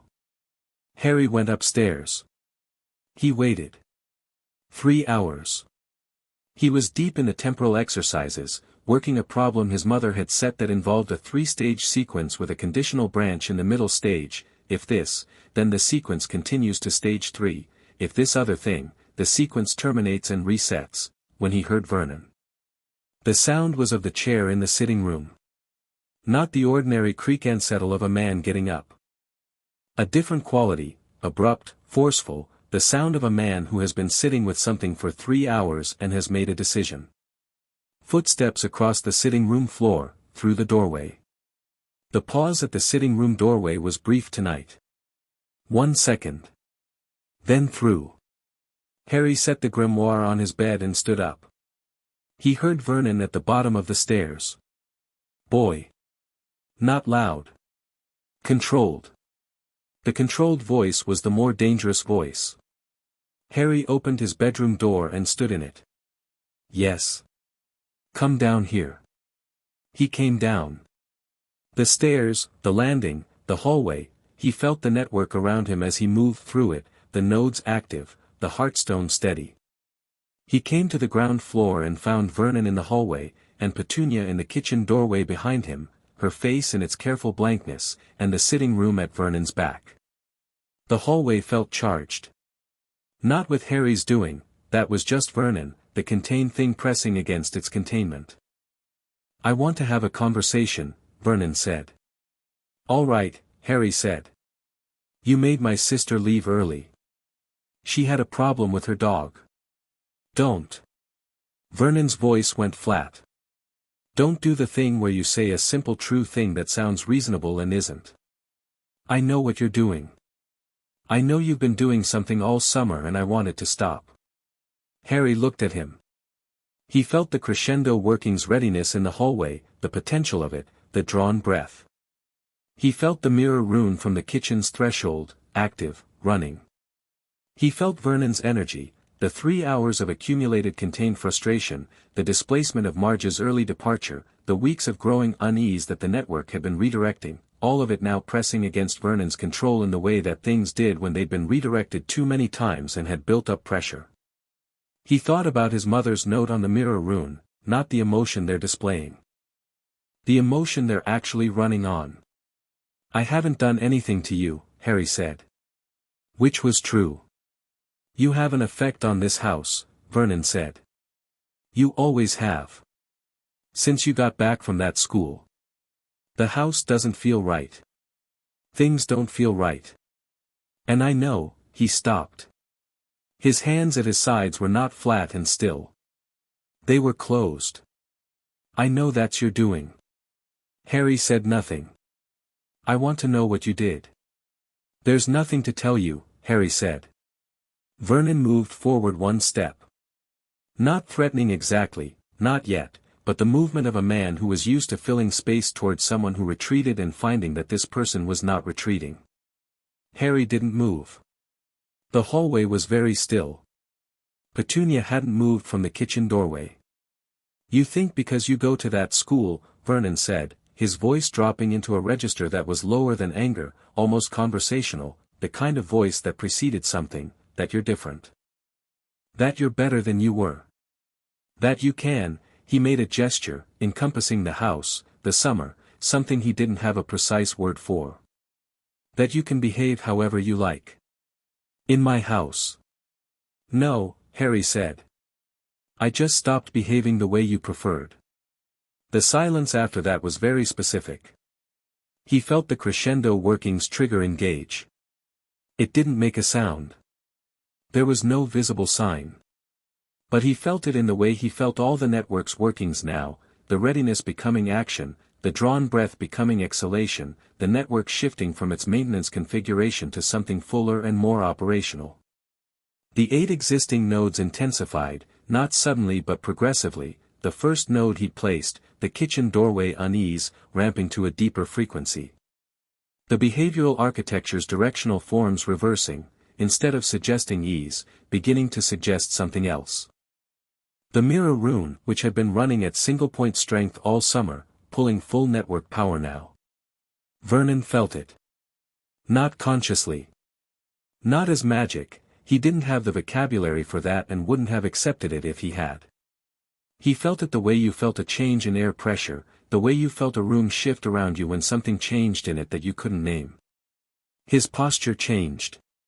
Barely, but Harry saw it, the forward lean arresting, the contained energy suddenly having no clear direction. "Don't be clever," Vernon said, but the voice had lost something. The floor had changed under the word and he could tell. "I'm not being clever," Harry said. "I'm being honest. You've been cruel to me for 10 years. Not because I did anything to deserve it. Because I was small and I was here and I didn't have anywhere else to go." He said it without drama, without the waver of someone saying something they were afraid to say. He said it like a man reading coordinates off a map. "I'm not frightened of you. I haven't been frightened of you since July. You can keep having this conversation if you want to, but it's not going to go the way you want it to." Vernon's face had been doing things during this speech. Harry watched them. The red had come up in his neck and then, as the crescendo network pulled full power, done something strange, not drained, but complicated. Interrupted. Like a strong current being routed through something that gave it back to itself. The mirror rune, feeding on the full network, was reflecting at full operational strength. Vernon stood in his own hallway with the full amplified output of his own dominant emotional state running back at him through the house's walls and floors and thresholds, and the emotion the mirror rune found, the same emotion it had always found under the surface of everything else, was very clear to Harry from what he saw in Vernon's face now. Fear. Not of Harry specifically, not even primarily, the mirror didn't manufacture anything, it just reflected what was already there. What was already there, running under a decade of territoriality and aggression and the performance of absolute certainty, was the specific fear of a man who had built a fortress life, the right house, the right job, the right neighbors, the right family shape, because he was terrified of what the world was outside those walls. Terrified of things he couldn't control or explain or categorize. Terrified of the gap between the life he'd constructed and whatever it was that existed beyond it. Harry watched this cross Vernon's face in full. Not with satisfaction, particularly. Not with contempt. With the clear-eyed recognition his mother had described, just seeing it. The recognition of who and what a person actually was. Vernon Dursley, a frightened man who had used Harry as a lightning rod for a decade because Harry represented everything Vernon's fortress was built to keep out. "I want you out of my house," Vernon said. His voice had changed. Not smaller exactly, but different. The texture of it. "I'm leaving on the 10th, Harry said. "That's in 2 days. "Now," Vernon said. "I want you, Vernon." Petunia's voice from the kitchen doorway. Not loud, not raised. Just very precise, the conductor's voice, the tempo keeper. "Enough." Vernon turned to look at her. She was standing in the kitchen doorway with her arms folded and her chin at a specific angle, and her expression was not the careful blankness or the managed distance. It was something older and more definite. The expression of someone who had made a decision over a long time and was now executing it. "The boy leaves on the 10th, she said. 2 days. And you will," she paused, finding her word with precision, "behave appropriately for 2 days. After which he goes to his friends and we have our summer back. Do you understand me?" A very long pause. Vernon looked at her. He looked at Harry. He looked at the hallway around him with the distracted, searching expression of a man trying to identify what had changed in a room and not finding the change. The network hummed in the walls around him, not aggressive, not punitive. Just present. Just true. Fine, Vernon said. The word came out diminished.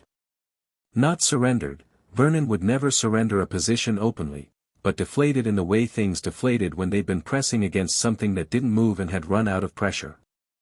He turned and went back into the sitting room. Harry heard him settle in his chair. The crescendo working held its configuration for 30 seconds, reading the intensity of the situation, and then began stepping back, not all the way to maintenance mode, but down from full operational to a mid-level that said the threshold is still here, and you know it is. His mother had built this logic into the temporal design, escalation, full response, then measured de-escalation that left the subject with the clear understanding that the response existed and could return. He heard the television go on. He stood in the hallway for a moment with the awareness rune giving him the quiet sense of the whole house, Petunia in the kitchen behind him, doing something at the counter, her emotional state its usual careful managed closed thing, Vernon in the sitting room, the chair, the television, and under it the specific quality of a man who had seen something about himself he hadn't been expecting. Dudley upstairs in his room with headphones on, entirely oblivious, and the network threaded through. All of it like a second skeleton, holding the house in its composed shape. Harry went upstairs. He sat on his bed and picked up the grimoire and held it for a minute without opening it. He thought about what had just happened. Not reviewing it, not savoring it, just processing it honestly. The crescendo had worked exactly as designed. Vernon had broken against it not because it hurt him but because it reflected him, and what he saw reflected had been enough. That was the right outcome. He thought about his mother's note, "You're not trying to hurt anyone. You're redirecting." And then the later note, from the active section, "This is the closest I've come to a practical anger management application, which is either a breakthrough or a warning about the scope of what we're doing." He thought it was both. That was probably right. He opened the grimoire to a blank page near the back, the page after where he'd written "Thank you for this," and wrote a proper entry in his mother's style of notation, "Crescendo working, first full deployment, August 8th. Trigger engaged approximately 1640. Network reached full operational within 40 seconds of trigger. Mirror rune at full network power performing as designed, dominant emotional state reflected accurately, subject registered reflection clearly. Behavioral result, de-escalation, subject withdrew. Working stepped back to mid-level per temporal sequence. House stable. Notes, Marge Dursley, secondary subject, keyed to recollection working in guest room. 2-night cycle produced early departure. Recommend for future reference, recollection is among the most efficient passive forms for subjects with high levels of unexamined material. Mum was right. He looked at this. Then added, she was usually right. Working on accepting that this is just a fact. He smiled at the page, closed the book, and went to the window. The street outside was cooling into early evening, the gold light going out of things, the ordinary suburb sitting in its ordinary quiet. 2 days. Ron's letter said the 10th. He thought about the borough, which Ron had described with the specific enthusiasm of someone describing the place they loved most in the world, and thought about leaving this house and what it would feel like. It would feel like release. He knew that clearly. But it would also feel like something else, something he was still working out the name for. The summer had been a thing that happened to him and also a thing he'd happened to. He'd found his mother in a hollow under a floorboard. He'd built something in the walls of a house that had tried to make him small, and the thing he'd built was his mother's language, and it had held. He thought about what he was taking with him to Hogwarts. Not just the grimoire, though definitely the grimoire. He was taking the understanding that magic was language and that what gave it depth was the clarity of what you meant. He was taking the knowledge that his mother had been extraordinary and that extraordinary wasn't an inheritance you waited for, it was a practice. He was taking the knowledge that Vernon Dursley was a frightened man in a fortress and that his own fear, the old fear, the 10-year-old fear that had lived in him like a low note, was not a structural part of him. It had been a response to a set of conditions. The conditions had changed. He was taking something else too. The thing Petunia had said, she was remarkable. She was the kind of person that rooms changed for. And what it meant that he had spent a summer literally changing rooms. The street lamp came on outside his window, orange and reliable. He went to check on Hedwig and found her awake and alert, watching him with the clear amber judgment of someone who had been patient about the limited flying she'd been permitted and was quietly noting it. He fed her and ran a hand along her wing and said, 2 days. You can have the whole sky soon. She made a small, dignified sound. He went back to the temporal exercises and worked until midnight, by which point he'd cracked the conditional branch problem and written out the solution in the clean, confident notation of someone who understood the system they were working in, and he felt, reading it back, the quiet satisfaction of a correct answer. Tomorrow. Then the 10th. Then the Weasleys. Then whatever came next. Chapter 7, The letters that came the morning of the 9th brought 3 letters. Harry was in the kitchen at 7, the grimoire open to the intention chapter. He'd taken to reading it first thing now, the way some people read something short and grounding before starting work, a calibration. When Hedwig came in through the window he'd left cracked for her with 3 envelopes held in her talons with the careful competence of an owl who'd carried more than one letter before and understood that tangling them was beneath her standards. She landed on the table and deposited them neatly and accepted her treat with minimal drama.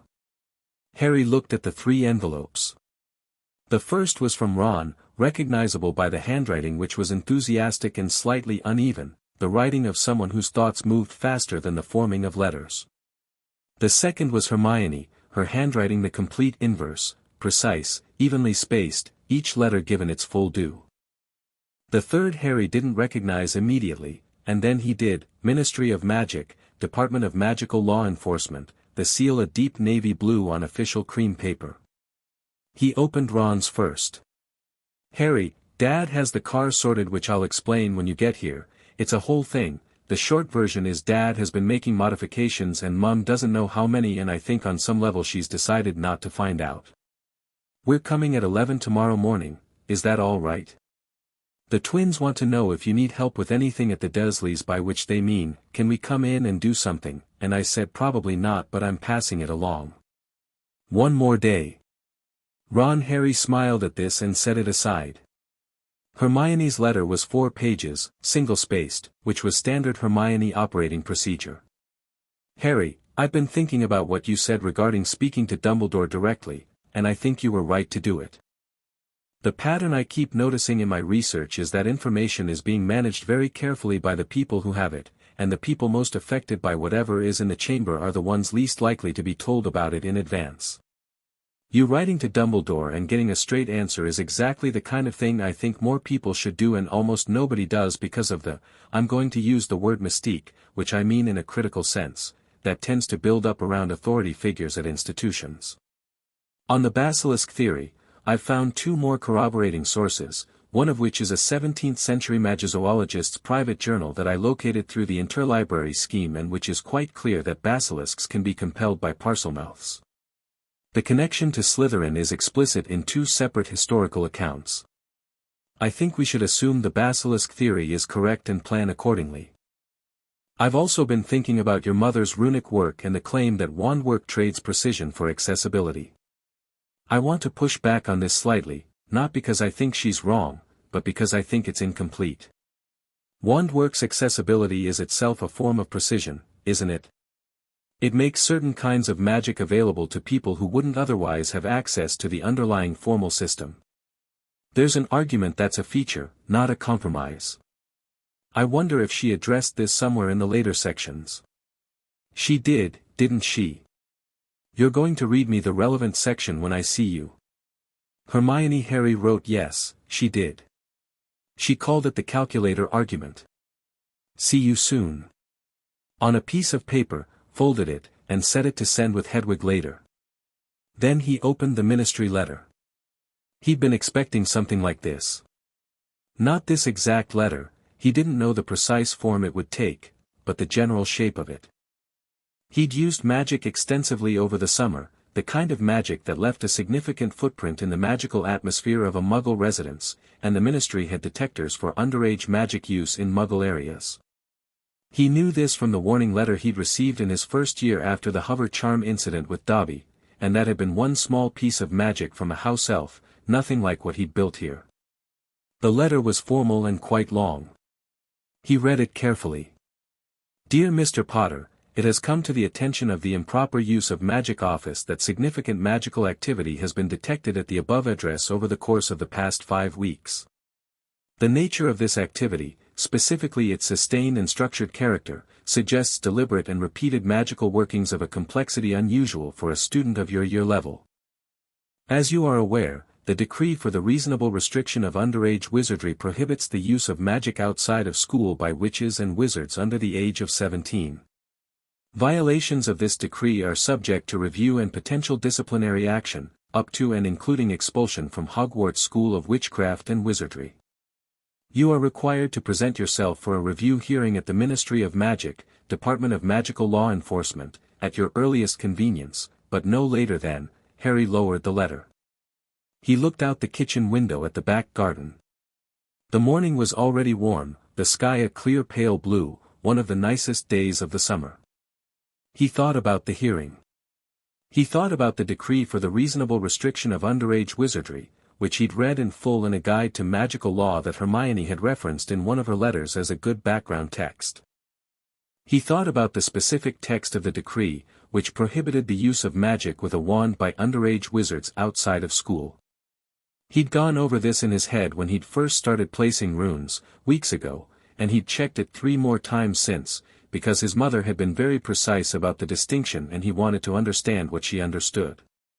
His mother had addressed this directly in a footnote near the beginning of the rune section: runic work is not wand work. The Ministry's underage use detection system works by reading wand signature discharge, the specific magical resonance produced by the interaction of magic with a wand's core material. Runic workings produce no wand signature because they don't use a wand. You use a drawing instrument and your own intention. The Ministry's system doesn't have a category for this because the Ministry doesn't know this system exists. If anyone ever detects it, it will be through general magical discharge readings rather than wand signature, and general discharge is much harder to attribute and much easier to argue about. He had used his wand exactly twice this summer, the hominum revelio on the Grimoire the day he found it, and a single lumos in his room one night when the power had flickered. 2 uses, both minor, both explainable. The rune network, technically, was not wand work. He sat with the Ministry letter and thought about how to respond to it, because he was going to respond to it, and the response was going to be careful and specific and not confrontational, because the best responses to institutional correspondence were the ones that used the institution's own language back at it. He picked up his quill and started drafting. Dear Madam/Sir, thank you for your letter of August 9th. I have read it carefully and I want to address the concerns raised directly. With respect to the magical activity detected at number 4, Privet Drive over the past 5 weeks, I am aware of the decree for the reasonable restriction of underage wizardry and have endeavored to comply with it fully. The decree, as I understand it, prohibits the use of wand magic by underage witches and wizards in Muggle residential areas. My wand use this summer has been minimal, 2 uses, both brief, both easily documented. The magical activity your office has detected is of a different nature entirely. The workings at this address are runic in character, drawn by hand, not performed with a wand, and therefore not subject to the specific restrictions of the decree as I read them. They represent original research based on notes left to me by my mother, Lily Evans Potter, and they constitute no threat to any person, magical or Muggle. I would note that I am happy to attend a review hearing and explain the nature of the workings in full. I would further note that I have corresponded with Albus Dumbledore about the general nature of my summer work and he has expressed no concerns. You may wish to consult with him before scheduling the hearing. Yours sincerely, Harry James Potter. He read it twice. It was good. It was measured and direct and entirely honest, and it deployed Dumbledore's name in exactly the way that name needed to be deployed, not as a shield, just as a fact. He made a clean copy, sealed it, and addressed it to the improper use of Magic Office, Department of Magical Law Enforcement. Then he went back to the intention chapter and finished his morning reading. Petunia came down at 7:15. She looked at the letters on the table and then at Harry, and her eyes paused on the ministry seal of the opened official envelope. "Trouble," she said, in the brisk tone that meant she was prepared to process trouble but would prefer not to. "Not really," Harry said. "They noticed the magic in the house. I wrote back explaining it." Petunia poured her tea. She stood at the counter with it and looked out the window. "What did you say?" "The truth, mostly. That it's runic work, not wand work. That there's a distinction in the law." She made a short sound that was neither confirmation nor skepticism but acknowledged she'd heard him. Then she said, without turning around, "Is that true? The legal distinction?" "Mum thought so," Harry said. "I checked it myself. The decree's specific about wands." A pause. "Lily was rarely wrong about things she'd verified," Petunia said. "No," Harry agreed. "She wasn't." They were quiet for a moment. The morning light came through the kitchen window and made the ordinary room seem more specific, more real, the way good light did. "You're leaving tomorrow," Petunia said. 11 o'clock. "Ron's family." She nodded, still at the window. "I know you'll go back to school in September." "I know." She stopped. When she started again her voice had its briskness, but the briskness was thinner than usual, the casing over something less tidy. "I know how things have been here. I won't pretend otherwise. But I want you to know that you're," she paused very precisely, choosing her word, "safe. Whatever else this house has been, I want you to know that." Harry looked at the back of her head. At her careful posture, the shoulders that never quite released. At the woman who had kept a book under a floorboard for 10 years and never told anyone and had said, when he thanked her for it, "It was hers and then it was yours." As though that were a complete answer to everything. Which it was. "I know," he said. "Thank you." She didn't respond to the thank you. She moved to the cabinet and got out the cereal boxes and began organizing things with her usual precise efficiency, and Harry understood the movement as the closing of a subject, which he respected. He gathered the letters, picked up the grimoire, and went upstairs. He spent the morning doing two things simultaneously, which his mother had noted somewhere in the practical sections was one of the key skills of the working runist, holding two intentions cleanly and separately, not letting them contaminate each other. He packed his trunk, an actual packing job, not the hasty anxious shoving in that had characterized previous departures from this house, but a methodical sorting, the grimoire wrapped back in its oilcloth and placed at the center, surrounded by his school books and clothes, his invisibility cloak folded carefully at the bottom. He packed Hedwig's cage and his Nimbus 2000 and the small collection of things that had accumulated on his windowsill and desk over the summer, the pieces of paper with rune practice on them that he folded and tucked into the back pages of his notebooks. While he packed he thought about the second thing, which was what to do with the network. He sat on the bed with the grimoire open to the Heartstone section and thought about this carefully. The network would persist after he left, that was by design, temporal terminus conditions, each node running on the intention he'd placed rather than requiring his presence. But the question was whether he wanted it to persist or whether he should deactivate it before he went. There were two competing considerations. The first was that he'd placed nothing harmful, nothing that would cause damage to the Dursleys or the house, and the workings were all passive or reflective. The mirror rune running on Vernon would continue to surface his own fear at appropriate moments, the behavioral architecture would continue to make the house's geography slightly more navigable for everyone. In his absence, with no collision point, the network's effects would be milder and probably largely pleasant. A house with good behavioral architecture and active discomfort reduction was a comfortable house, and the Dursleys deserved to live in a comfortable house regardless of anything else. The second consideration was that the Heartstone was tied to his blood, and with him gone the network had no active caster to read its purpose from. His mother had addressed this: a network without its caster becomes slowly ambient over time. The specific intentional keying degrades first, then the directional forms, then the anchor points. A robust network will last years at ambient if the heartstone is in a stable location, but it stops being purposeful and becomes more general, a house that simply has a certain quality of atmosphere, without the specific direction the caster gave it. He thought, that was fine. Better than fine, actually. He thought about Petunia saying safe. He thought about the house as it had been in July and as it was now, and the difference between them, and whether the architecture of a space could hold on to a change even after the person who made the change had left. His mother had thought yes. He thought yes. He decided to leave it. He closed the trunk and sat on it and looked around the room, Dudley's second bedroom, which had been his for a year, which had never felt like his until this summer when he'd stopped treating it as temporary. The Nimbus 2000 against the wall.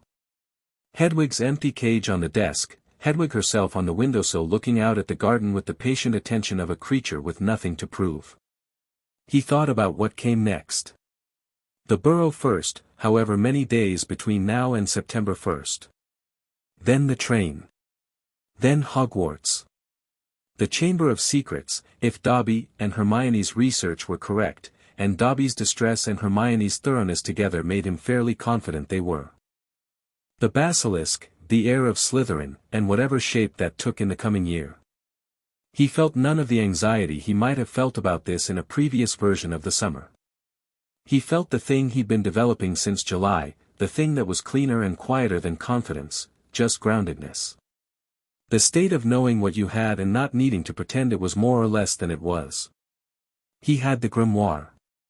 He had months of his mother's thinking inside him, not memorized but understood, which was better. He had the specific quality of attention she described, the clear-eyed recognition, the clean intention, the knowing what you meant. He had the knowledge that he could build things that held. He went downstairs for lunch. Vernon was in the sitting room, which he'd occupied with the quiet deliberateness of a man who had decided his chair was the safest ground in the house and was staying on it. He hadn't spoken to Harry since the previous evening, not a word, which was a kind of peace. Petunia made sandwiches. Dudley came thundering downstairs at the prospect of food and ate 4 in the time it took Harry to eat 2, and the meal passed in the ordinary silence of people who have run out of hostilities and haven't yet figured out what to put in their place. After lunch Harry wrote his response to Hermione, the short one he drafted that morning, and wrote another letter to Ron confirming 11 o'clock was perfect and adding "Tell your dad I'm looking forward to meeting the car."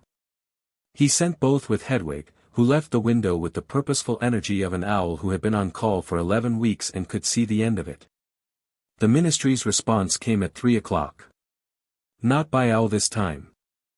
The letter appeared in the kitchen with a small pop. Ministry correspondence, he knew, could be operated directly to an address when marked urgent, and landed on the table in front of him where he was sitting with the grimoire and a glass of water.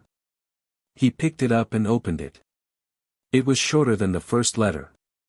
Different signature, not the standard and proper use office, but a specific name, Bartemius Crouch, head of the Department of Magical Law Enforcement.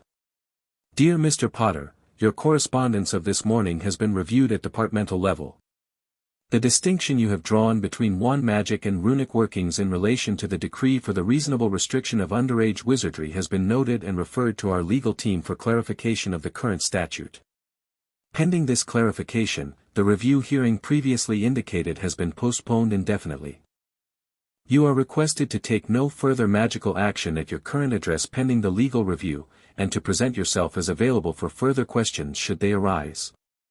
I will note, for the record, that Professor Dumbledore has been in contact with this office regarding your situation and has expressed full confidence in your conduct. This has been taken into consideration. Yours sincerely, B. Crouch, Department of Magical Law Enforcement. Harry read this twice. He noted the phrase referred to our legal team for clarification of the current statute, which meant his reading of the law had been good enough that the ministry couldn't immediately contradict it. He noted the postponed hearing. He noted Dumbledore, who had apparently moved before the letter even arrived, because that was the kind of chess player Dumbledore was, and Harry found he appreciated it more now than he might have done at the start of the summer. He folded the letter and put it with the first one in the back of the grimoire, next to Dumbledore's letter. Then he sat back and thought about the phrase "take no further magical action at your current address." He looked around the kitchen, through the doorway to the hall, at the house around him. The network was already placed. The Heartstone was behind the cupboard panel. He hadn't placed anything new since the crescendo working. He thought, "I haven't taken any further magical action and I'm not planning to." That's entirely accurate. He picked up the grimoire and opened it to the intention chapter and sat with it until dinner. At dinner Vernon appeared. He came to the kitchen table with the specific quality of a man who had decided that appearing normally was an act of will he was going to perform, and he performed it. He sat down, he ate, he made one comment about the weather that was addressed to no one specific, and when he finished eating he got up and went back to his chair. Harry tracked none of this with any particular attention. He was thinking about the intention chapter, about his mother's argument regarding depth of meaning, and turning it over for what felt like the 100th time and still finding new facets. After dinner he went upstairs. He packed the last few things, the practice paper from the desk drawer, his quill and ink, the notes he'd made on the network design in his spiral notebook. He put the spiral notebook in the trunk. He put the Dursley decoy textbook back on Dudley's shelf. He looked at the room. Clear. Clean. The room as it would be when he was gone. He went to the window and stood there for a while, looking out at the street. The same street it had always been. The same lamp post, the same pavement, the same neat hedges of the neighbors who kept their front gardens with the determination of people who lived in a world governed by front gardens. He'd looked out this window for a year and before that out of no window at all, and the street had always meant the same thing, which was the place outside the place he had to be. It meant something slightly different now. He'd done something here. Built something here. Not permanent, the network would eventually go ambient, the keying would degrade, the specific purpose would fade.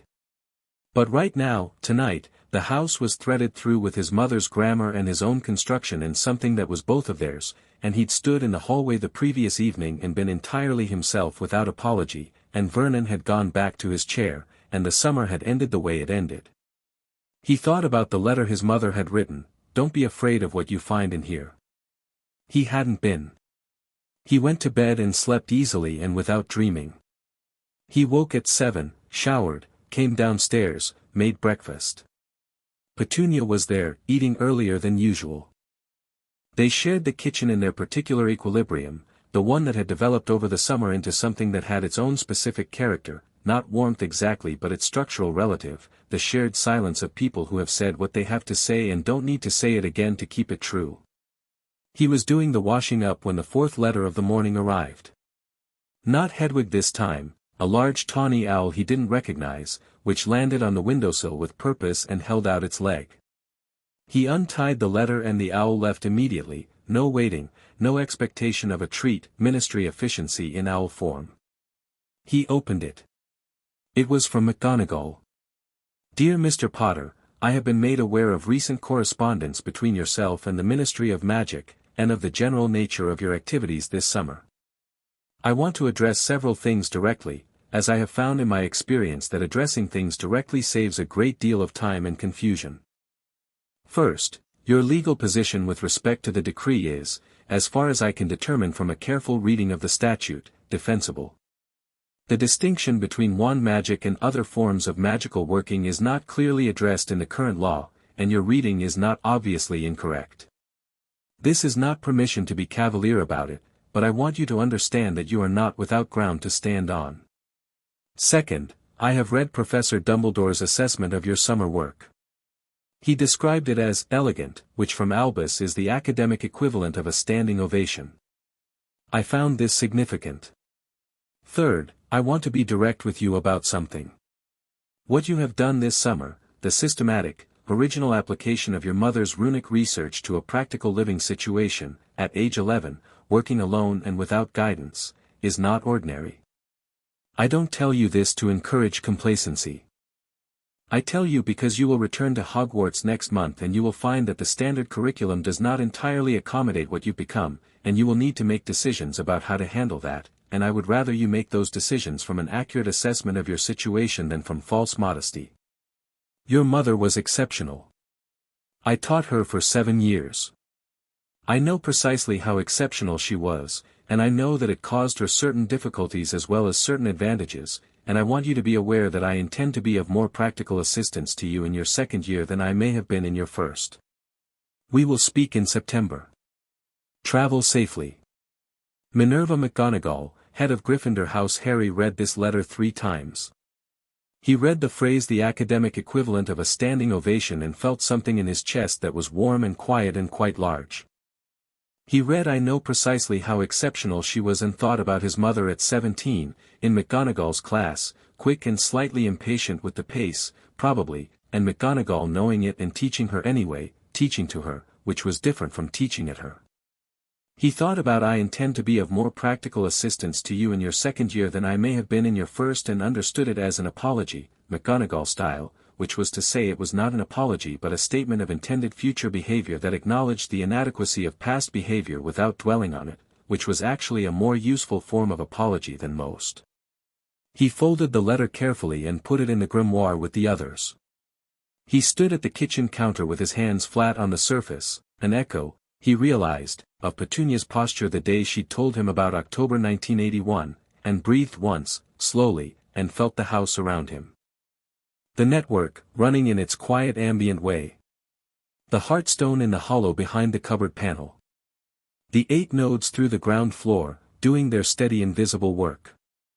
He thought, this is a house Lily Evans Potter came to in October 1981 with her son on her front and hid something in the floor of for the future. And the future was now, and it had found the something and used it, and the house was different and the boy was different, and she had been right about all of it. He went to the sitting room doorway and knocked on the frame, which made Vernon look up from his newspaper with the expression of someone who has been keeping a treaty and would like it acknowledged that he's been keeping it. I'm leaving at 11, Harry said. I wanted to let you know. Vernon looked at him for a long moment. The newspaper in his hands. The chair, the sitting room, the house around him, all of it slightly different from what it had been in June, carrying the layered quality of a space that had been worked on, even though he had no language for this and never would. Right, Vernon said. Harry nodded and went back to the kitchen. At 10:45 Petunia came to the hallway with her hands folded and watched him drag his trunk to the front door. She didn't offer to help and he didn't ask. He brought the trunk to the front step and then came back for Hedwig's cage, which Hedwig was in, awake and alert and orienting toward the outside with the body language of someone whose patience was now exhausted. Dudley appeared at the top of the stairs, looked at the operation in progress, and said, You're going then? Today, Harry said. Right, Dudley said. He seemed like he might say something else, and then seemed to decide against it, and went back to his room. Petunia stood at the front door as Harry made his last trip through the house, upstairs to check the room was clear, then through the downstairs rooms, kitchen, sitting room, hallway. Not dramatic. Just looking. He stood in the cupboard under the stairs for a moment, in the dark with the door cracked. The hollow under the loose board was empty now, the book gone, the oilcloth still there pressed flat against the wood. He heard the heartstone in the wall behind the panel, not with his ears, with whatever the awareness rune had taught him, steady and quiet and permanent. He left the cupboard and pulled the door shut and walked to the front of the house. The Weasleys' Ford Anglia came round the corner at 11 o'clock exactly, which told him everything he needed to know about Arthur Weasley. It was a light blue color and there was nothing obviously remarkable about it except the way it moved, slightly too smooth, slightly too responsive for an ordinary car, with the quality of something that had been enhanced in ways it was better not to examine directly. The windows were very clean. The engine, when it idled at the curb, had a faint note in it that wasn't quite mechanical. 2 heads appeared out of the back windows. 2 identical grins, red-haired, 17 years old and knowing it. Harry Potter, said one of them. In the flesh, said the other. You're shorter than we expected, said the first. We expected short, said the second, but this is impressively short. Fred, said a voice from inside the car, the voice of someone who had been saying that name in that exact tone for years. That's the first thing you're saying to him? George said it too, said Fred. Harry looked at them. They were exactly what Ron had implied they were in every letter: broad grins, identical faces, the easy fearlessness of people who had found their comfort zone early and never had a reason to leave it. "Hello," Harry said. "Which one's which?" "Impossible to tell," they said, in unison, with identical satisfaction. A door opened. Ron got out, tall and gangly in the way of someone who'd grown recently enough that his body hadn't caught up with the concept, and his face split into a grin that was nothing like his brother's, less performed, more immediate, the grin of someone who was genuinely pleased and didn't see a reason to manage it. "You're here," he said. "You're here," Harry said. Ron looked at the trunk. "Is that everything?"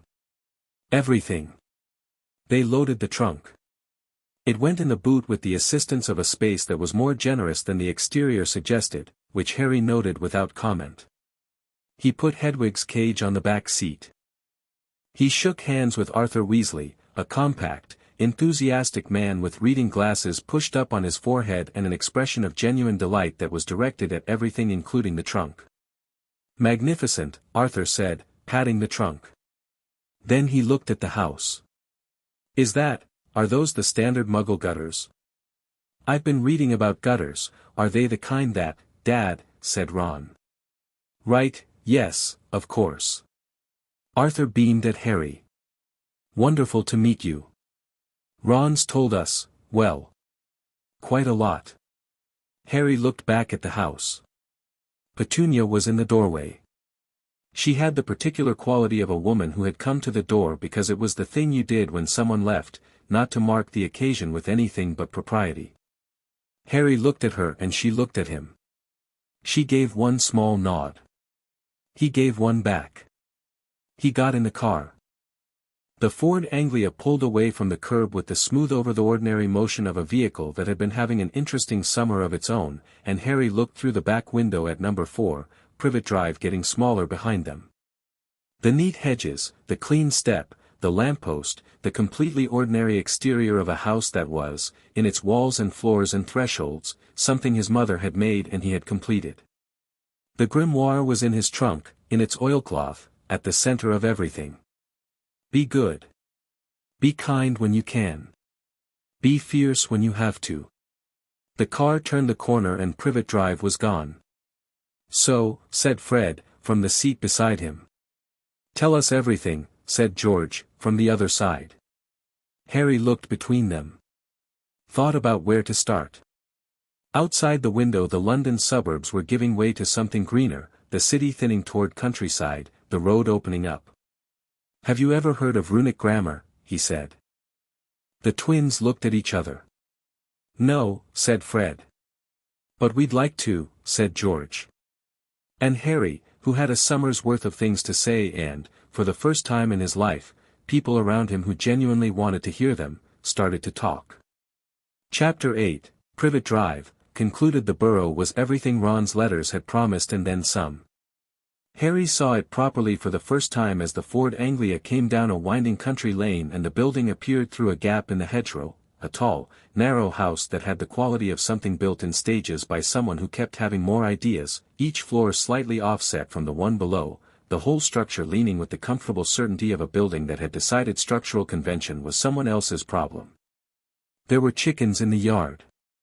A garden that was aggressively, joyfully untidy. Smoke from the kitchen chimney despite the August warmth.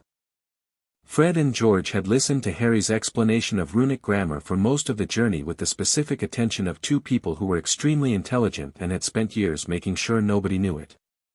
They'd asked good questions, better than good, precise questions, the kind that identified exactly where they didn't understand something and went straight at it. By the time the Anglia pulled into the yard, they'd covered the basic anchor current terminus structure, the principle of keying, and the difference between single workings and networks. "So the whole house," Fred said, as the car stopped. "The whole ground floor," Harry said. "Plus the stairs and the upper landing." And Dumbledore wrote to say it was elegant, George said. His word. The twins looked at each other with the particular expression that was their version of raised eyebrows, not quite a smile, something more considered. We're going to need to see the book, Fred said. It's bloodlocked, Harry said. You'd see shopping lists. We'd like to see shopping lists written by Lily Potter, George said, with complete seriousness. Before Harry could respond, the kitchen door opened and Molly Weasley appeared, wiping her hands on a cloth and radiating welcome with the same unconscious force that the sun radiated heat. She was smaller than he'd expected from Ron's descriptions and more substantial at the same time, the way certain people were larger in presence than in physical fact. Her eyes found Harry immediately and the warmth that came through them was immediate and uncalculated. Harry, dear, she said, and it was nothing like what he was used to being called, and the difference landed somewhere in his chest with the quiet impact of something he'd been short of for a long time. He climbed out of the car. Mrs. Weasley. Thank you for having me. Don't be silly, she said, and took his face briefly in both hands in the way that Harry stood very still for, not from discomfort but from the specific feeling of something he didn't quite have the vocabulary for. She stepped back and looked at him with the assessing look of someone who understood children by nature and training. You're too thin, she said. That'll sort itself out, Ron said, appearing behind Harry with the trunk. You're not carrying that by yourself, she said, and with a small wand movement the trunk lifted and followed her inside with the easy domesticity of magic used constantly and without ceremony, and Harry thought, this is what it looks like when it's normal. When it's just Tuesday. He followed her in. Ginny Weasley was at the kitchen table. She was small and red-haired and 10 years old, and she looked up when Harry came in and then looked immediately down at the table with the concentrated attention of someone who had decided to be very interested in the grain of the wood. Ron made a sound behind Harry that was half sympathy and half the complex embarrassment of an older brother. Ginny, Molly said. Say hello to Harry. Hello, Ginny said, to the table. Hello, Harry said. She went pinker. He decided to move past it. The kitchen was everything, warm and slightly chaotic, full of the smell of something in the oven, dishes washing themselves at the sink, a clock on the wall with hands for each family member pointing to various reassuring positions, a table that had seen significant use for many years and showed it. Harry stood in the middle of it and felt the burrow around him and understood immediately why Ron described it the way he did, with that specific ache of someone describing something they needed you to understand was important. It was a good house. Not because of its size or its tidiness. Because it was fully inhabited. Because the people in it had pressed themselves into it over years and the house had kept the impression. He thought, briefly, about number 4 behind him, and the impression it was now keeping, and felt something he identified after a moment as a quiet pride. Ron showed him upstairs.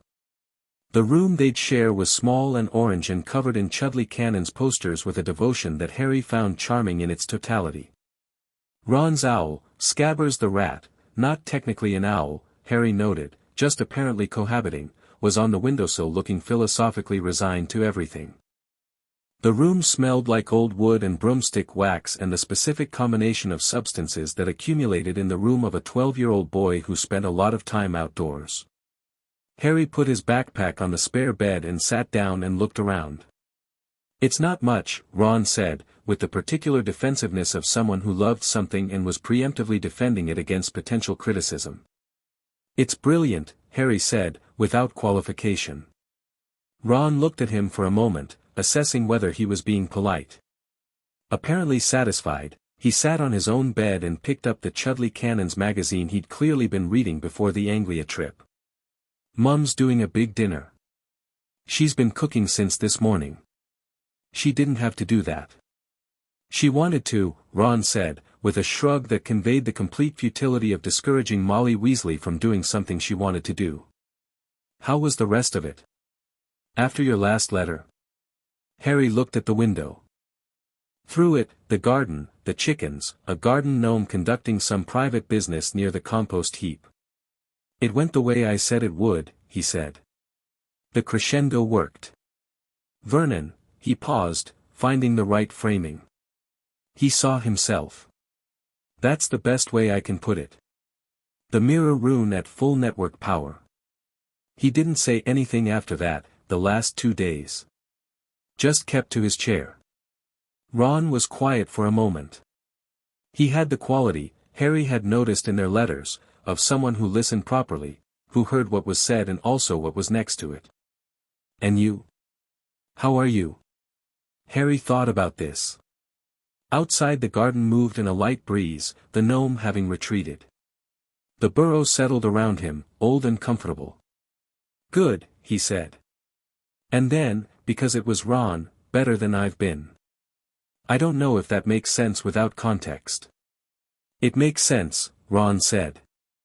They went down to dinner. Percy was at the table, formal, prefect badged, shaking Harry's hand with the specific gravity of someone who had decided handshakes were how serious people conducted introductions. Arthur was already at his seat, spectacles on, reading something with the expression of a man engaged in guilty pleasure, which turned out to be a Muggle instruction manual for a toaster that he'd apparently had for 3 years without Arthur's understanding of it plateauing. Harry, Arthur said. Tell me, when the bread is in the slot, is there any sensation of, Arthur, Molly said. Just one question, Molly, after dinner. Arthur put the manual away with the compliance of a man long practiced in compliance and the undiminished intention of returning to the subject later. He looked at Harry with the genuine uncomplicated pleasure of someone who found people inherently interesting. How was your summer? Ron's told us you've been doing some quite remarkable independent study. Ron told you that? Harry said. Ron went red. I may have mentioned, you told Mum, Fred said. Who told Dad? George said. Who told Percy? Fred continued. Who we assume told the gnomes, George finished. I did not tell the gnomes, Percy said, with dignity.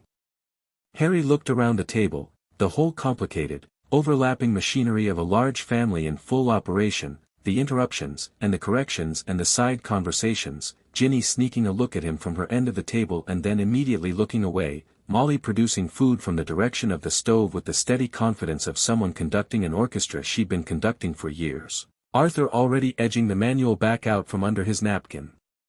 He thought, this is what I've been missing. Not this specifically, not the Weasleys, who he hadn't known long enough to miss. But this quality. This full room. This sense that the people around the table were exactly where they were supposed to be and knew it. He said, to Arthur, the sensation is heat. From the elements inside. There's a spring mechanism that ejects the toast when it's done. Arthur's eyes lit up. A spring mechanism, he breathed. Arthur, Molly said. After dinner, Arthur said, to himself, nodding. Yes, after dinner. The meal was extraordinary. Harry ate 3 portions of everything and Molly put a 4th portion in front of him without asking, the way she'd assessed the situation and addressed it, and Harry ate that too and felt the specific, particular satisfaction of a body that had been fed correctly for the first time in months. Fred and George, across the table, were watching him with the expression of 2 people assembling information. So, Fred said, during a pause. The Grimoire, George said. What's the next thing in it? Fred said. After the stuff you've built this summer. Harry looked at them. Temporal runes, he said. Which are, Fred said. Runes that work across sequences of time rather than in a fixed moment, Harry said. Instead of anchoring an effect to a place, you anchor it to a series of events. You design the sequence, if this happens, then this, then at this stage the effect changes or intensifies or terminates. The twins processed this in the way they processed everything, quickly, in parallel, with the specific quality of 2 people whose thinking was related but not identical. So you could build something that waited, Fred said.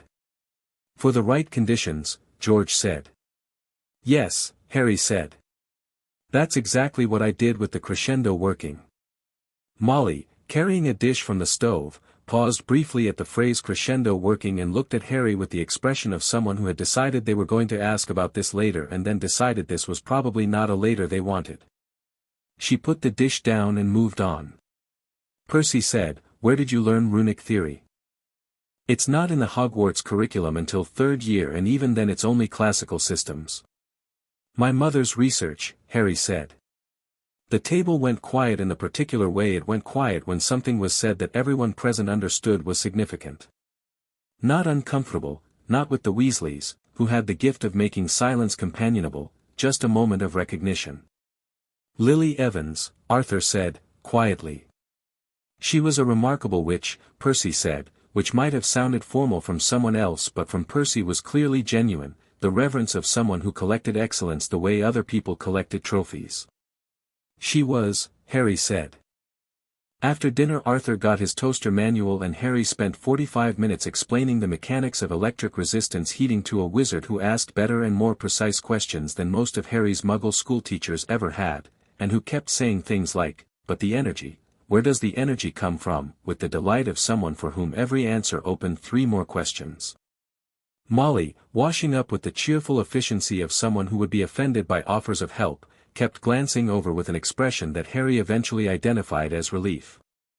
He thought, "She was worried I'd be difficult, or damaged, or something, and I'm not, and she's glad." He found he understood this completely and held no resentment of the expectation, because it was reasonable given what she'd presumably heard. He was in the back garden later, the summer evening finally cooling, the light going gold through the untidy trees at the garden's edge, when Ginny appeared. She came around the corner of the house with the look of someone who had planned this and was now committed to it. She was carrying 2 mugs of tea, which gave her mission a slightly formal quality that Harry found endearing. "Mum said to bring you tea," she said, to a point approximately 6 inches to his left. "Thank you," he said. He took the mug. She stood beside him, not looking at him, holding her tea, watching the garden. The gnome from earlier was back near the compost heap. A second one had joined it. "Ron says you did magic all summer," she said. "Runic work," Harry said. "It's different from wand magic." "I know what runes are," she said, with a flash of something, not offense, more the instinctive corrective of someone who was tired of being underestimated. "I've been reading Hogwarts, a history and 2 others." Harry looked at her profile. She had Ron's coloring, but her face was her own, and the flash of the corrective had a quality to it that was familiar to him from Hermione's letters. Not the same, Hermione's precision was academic, Ginny's flash was more personal. But the same family of quality. "Which 2 others?" he said. She looked at him directly for the first time, quickly checking if the question was genuine. Apparently satisfied, a history of magic, the actual textbook, and a book Dad had about runic applications in household charms. "The runes book was boring, but I read it." A pause. "The chapter on network theory was interesting." Harry looked at her. "You read a chapter on network theory?" "I read the whole book," she said. The network chapter was the only interesting one. He thought about the network chapter in his mother's grimoire, the section that had taken him the longest to understand and then, once understood, had become the most useful. He thought about Ginny Weasley at 10 years old reading through a dry household charms rune text to find the one interesting chapter. "What did you think of it?" he said. She looked at him again, the checking look, and then something relaxed in her posture slightly. "I thought the analogy they used was wrong," she said. The book compared a network to a spider's web, everything connected to the center. "But that's not right, is it? A spider's web is just geometry.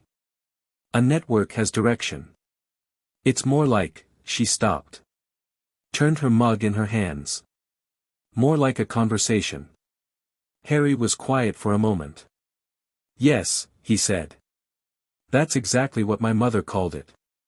Ginny looked at him. "What?" "Her word for it. A conversation between nodes." He looked at the garden, the gnomes, the golden light in the untidy trees. "She said runes don't just state things, they make arguments. Put the right ones together and you get a conversation, and the result is something none of them could do alone." Ginny was quiet beside him. Then, can I see the book sometime? I know it's blood-locked, I know I'd see shopping lists. But I'd like, she stopped. Started again. I'd like to know what it looks like. Even as shopping lists. He looked at her. He thought about his mother's note, for Harry, when he's ready.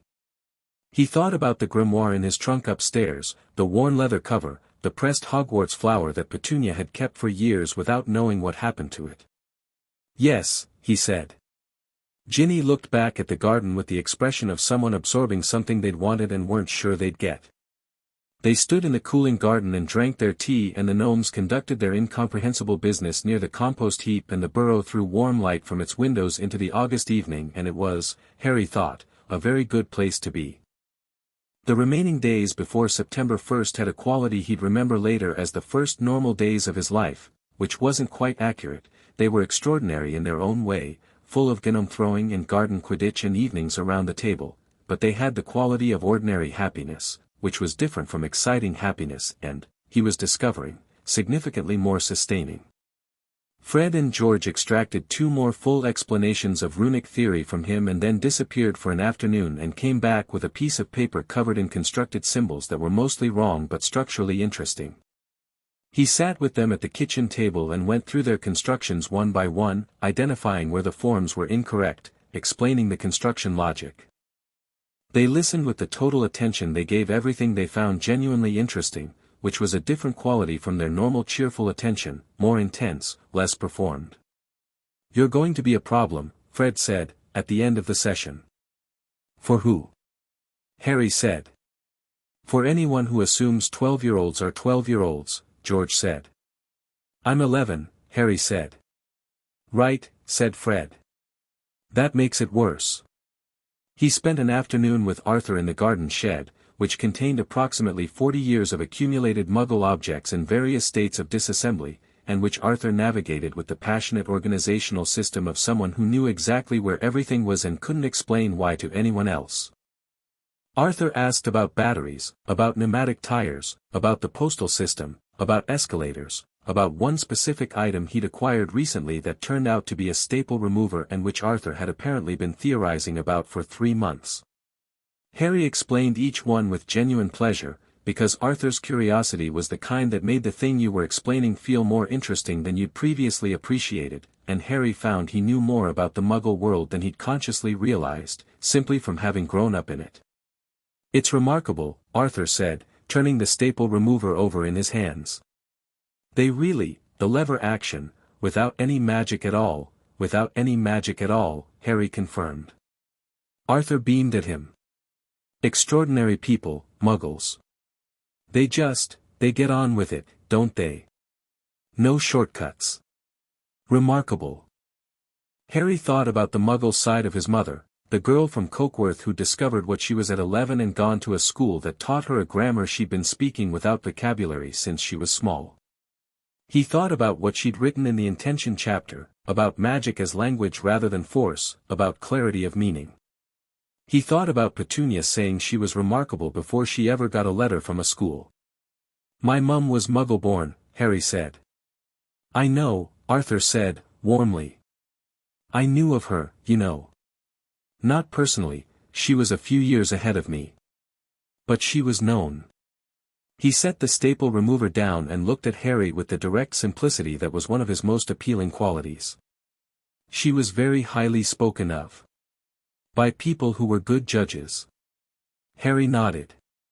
He'd gotten better at receiving this, the information about his mother that came in from the angles he hadn't expected. He let it sit and kept it. The night before September 1st, Harry sat on his bed in Ron's orange room with the grimoire open on his knee, and wrote the second entry in his own hand in the back pages.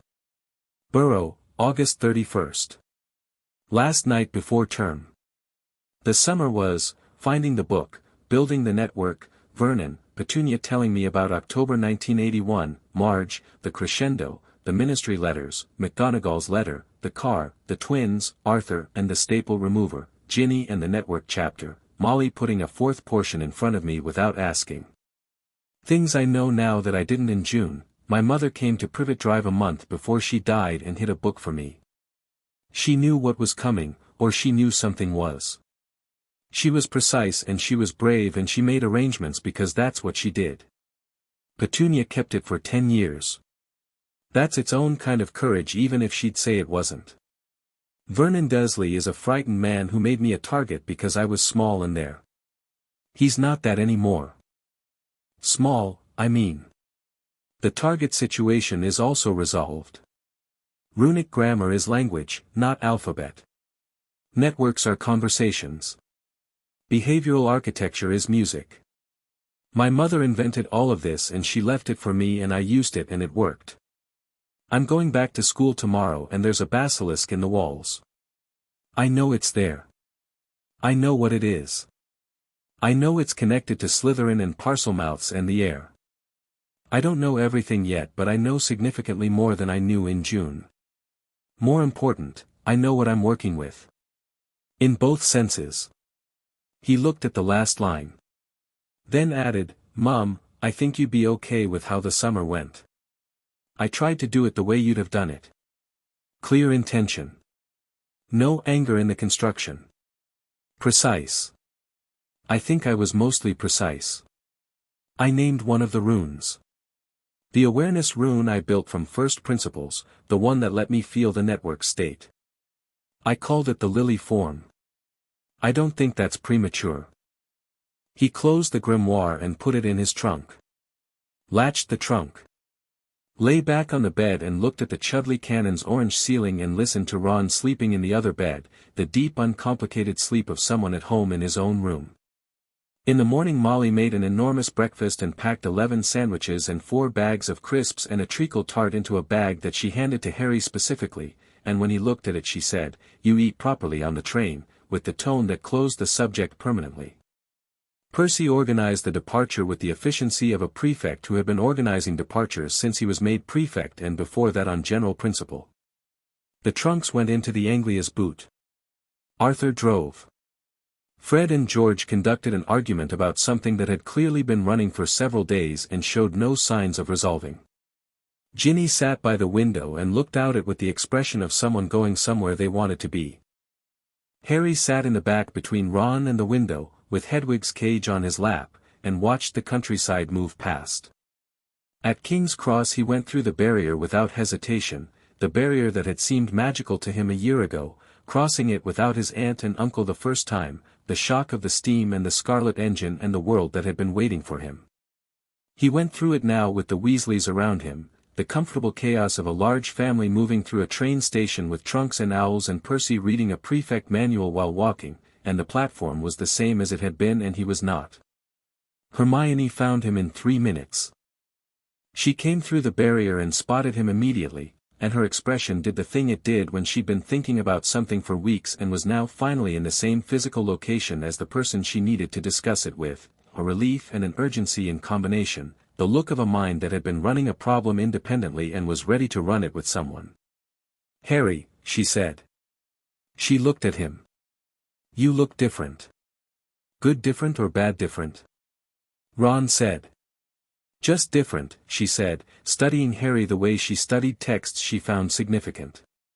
"More settled. Like you've been somewhere and it suited you." She looked at his trunk. "Is it in there?" "In the trunk, yes." "Can you, on the train, I'll read you the relevant sections," he said. She exhaled in a way that made it clear she'd been waiting for this for approximately 2 months. "Right. Good. I've also got notes on the basilisk that I want to, and the historical sources. There are 3 primary ones that corroborate, Hermione," Ron said. "We're still on the platform." "I know we're still on the platform," she said. "I'm being brief." Ron looked at Harry. Harry looked at Ron. The specific shared look of 2 people who had found their third and knew it. They found a compartment. Hermione had her notes out before the train left the station. Ron, after a 5-minute survey of the situation, got out his Chudley Cannon's yearbook and positioned himself as an interested bystander. Harry opened his trunk, unwrapped the grimoire from its oilcloth, and set it on the seat beside him. Hermione looked at it. Just the cover, worn leather, no title, the small pressed symbol in the bottom corner. She looked at it the way she looked at primary sources, with the specific quality of someone for whom old knowledge had physical weight. "It looks like shopping lists to me," she said. "I know," Harry said. "I believe you that it doesn't to you. I know that too." She touched the cover briefly, fingertips only, and then took her hand back. "Read me the part about the distinction between wandwork and runic grammar," she said. "She makes an argument about accessibility and precision and I want to hear the full version." Harry turned to the page. He knew it by heart now, the physical page, the position of his mother's handwriting, the specific words, but he liked reading it from the book. It felt more accurate. "She writes," he said, "wands are incredible tools. I'd never say otherwise. But a wand is like a calculator, faster than doing it by hand, but if you don't know the maths, you don't know what you're actually computing." And then later, he turned a page, "What I've built here is closer to a grammar. These runes don't just state things, they make arguments. They interact with each other. Put 3 of them in the right arrangement and you don't get 3 separate effects, you get a conversation between them, and the result is something none of them could do alone." Hermione had her notebook open and was writing while he read, but she looked up at the word conversation. "That's the word," she said. "Conversation. Not mechanism. Not system. Conversation." "Yes. Because a conversation implies," she stopped writing. "Thought. It implies that each component has something to say, not just something to do." "That's her argument," Harry said. "That's a significant departure from every runic theory I've read," Hermione said, in the tone she used when she was pleased and slightly bothered by both. "The standard framework treats runic components as operands. Static values. She's treating them as participants." "Yes," Harry said. "That changes the underlying model entirely." "Yes." She looked at him. "And you've been working in this model all summer?" "Yes." A pause. Outside the train window London was giving way to the suburbs, the same direction he'd come from 2 weeks ago, the same ribbon of city unwinding. He thought about the journey in reverse, platform 9 3/4 to King's Cross to the Anglia to Privet Drive to the cupboard and the hollow and the oilcloth and the book. "Harry," Hermione said. "Yeah. You're going to need to be careful at Hogwarts." She said it in a very specific way, not worried, not a warning, just a precise statement of a true thing from someone who was also precise. "What you've built this summer is beyond the curriculum. Not just ahead of it, structurally different from it. The professors who'll be teaching you have spent their careers in a framework your mother's system supersedes in at least 3 fundamental ways. That's not going to be comfortable for everyone." "McGonagall wrote to me," Harry said. "She said she was going to be of more practical assistance this year." Hermione's eyes sharpened. "She wrote to you directly? Over the summer?" "She also called my summer work the academic equivalent of a standing ovation, though she was quoting Dumbledore." Hermione looked at him for a long moment. Then she said, "Right," in the tone of someone recalibrating several things at once. She went back to her notebook and wrote something fast and decisive, then looked up. "The basilisk," she said. "We need to establish a way of communicating what we know to the right people without being dismissed," Harry said. "Without being dismissed," she confirmed. "I've been thinking about this and I think the approach is documentary. We build a written case. Sources, reasoning, conclusions. Something that can't be brushed off as a student's overreaction." "I agree," Harry said. Ron looked up from his yearbook. "Do I have a job in this plan?" he said. "You have a very important job," Hermione said. "Which is, being reasonable," she said. "You're the one who sounds most like a normal person. When Harry and I explain things we both sound, like we've thought about it too much," Harry said. "Exactly," Hermione said. "Ron sounds like someone who is sensibly worried, which is the register we need for the parts of this that have to convince people who don't want to be convinced." Ron considered this. I can do sensibly worried, he said. I know you can, she said. The train moved north through England and the three of them worked, the way they would work all year, Hermione's notes and Harry's grimoire and Ron's solid practical sense forming a particular shape between them, the shape of people who had found their way to each other and were figuring out what to do with it. At some point Harry looked at the window and the England moving past it and thought about the last time he'd been on this train, going in the other direction, King's Cross to wherever, the summer ahead of him shapeless and grey. He thought about the floorboard, the oilcloth, the note, for Harry, when he's ready. He thought about Petunia at the door with her one small nod. He thought about the heartstone in the hollow, the network ambient in the walls, the house holding its new shape without him. He thought about his mother walking around the kitchen not stopping because if she stopped he cried. The blue jumper. The October 1981 kitchen. The arrangements made against what was coming. He thought, I'm ready now. I wasn't in June and I am now, and that's the whole thing, that's what the summer was for. He thought, she knew I would be. Outside, England went green and wide and the train moved north and the compartment was warm with talk and the grimoire sat on the seat beside him, worn and warm and entirely itself. He picked it up and held it for a moment, not opening it, just the weight of it in his hands, the worn leather, the small symbol pressed into the bottom corner, the one that had no name yet, that she'd said he could name if he wanted. He thought about what it meant, the circle with the vertical line and the short horizontal stroke. He'd looked at it all summer without naming it. He looked at it now. He thought about a conversation between components. About things that made arguments rather than stating them. About a language that listened because that's what it had always done for people who spoke clearly enough. He thought about clarity. He pressed his thumb to the small symbol and felt the faint warmth of the blood key, the recognition it gave, you, specifically you, yes, and he thought, the lily form. Not just the awareness rune he'd built from first principles. The whole symbol on the cover, the one she'd pressed there without naming, the one that meant this is hers and then it is yours. He thought about writing it in the grimoire's back pages and then decided against it. It didn't need to be written. He knew what it was. He put the grimoire back in his bag and turned to Hermione and said, "Show me what you have on the basilisk." She had 7 pages. He read them all. The train moved north through the long summer afternoon and the light came through the window and across the pages of Hermione's careful notes, and outside, England kept going, green and enormous and completely unaware of what was being planned in one specific train compartment by 3 12-year-olds who had spent their summer becoming what they were going to need to be.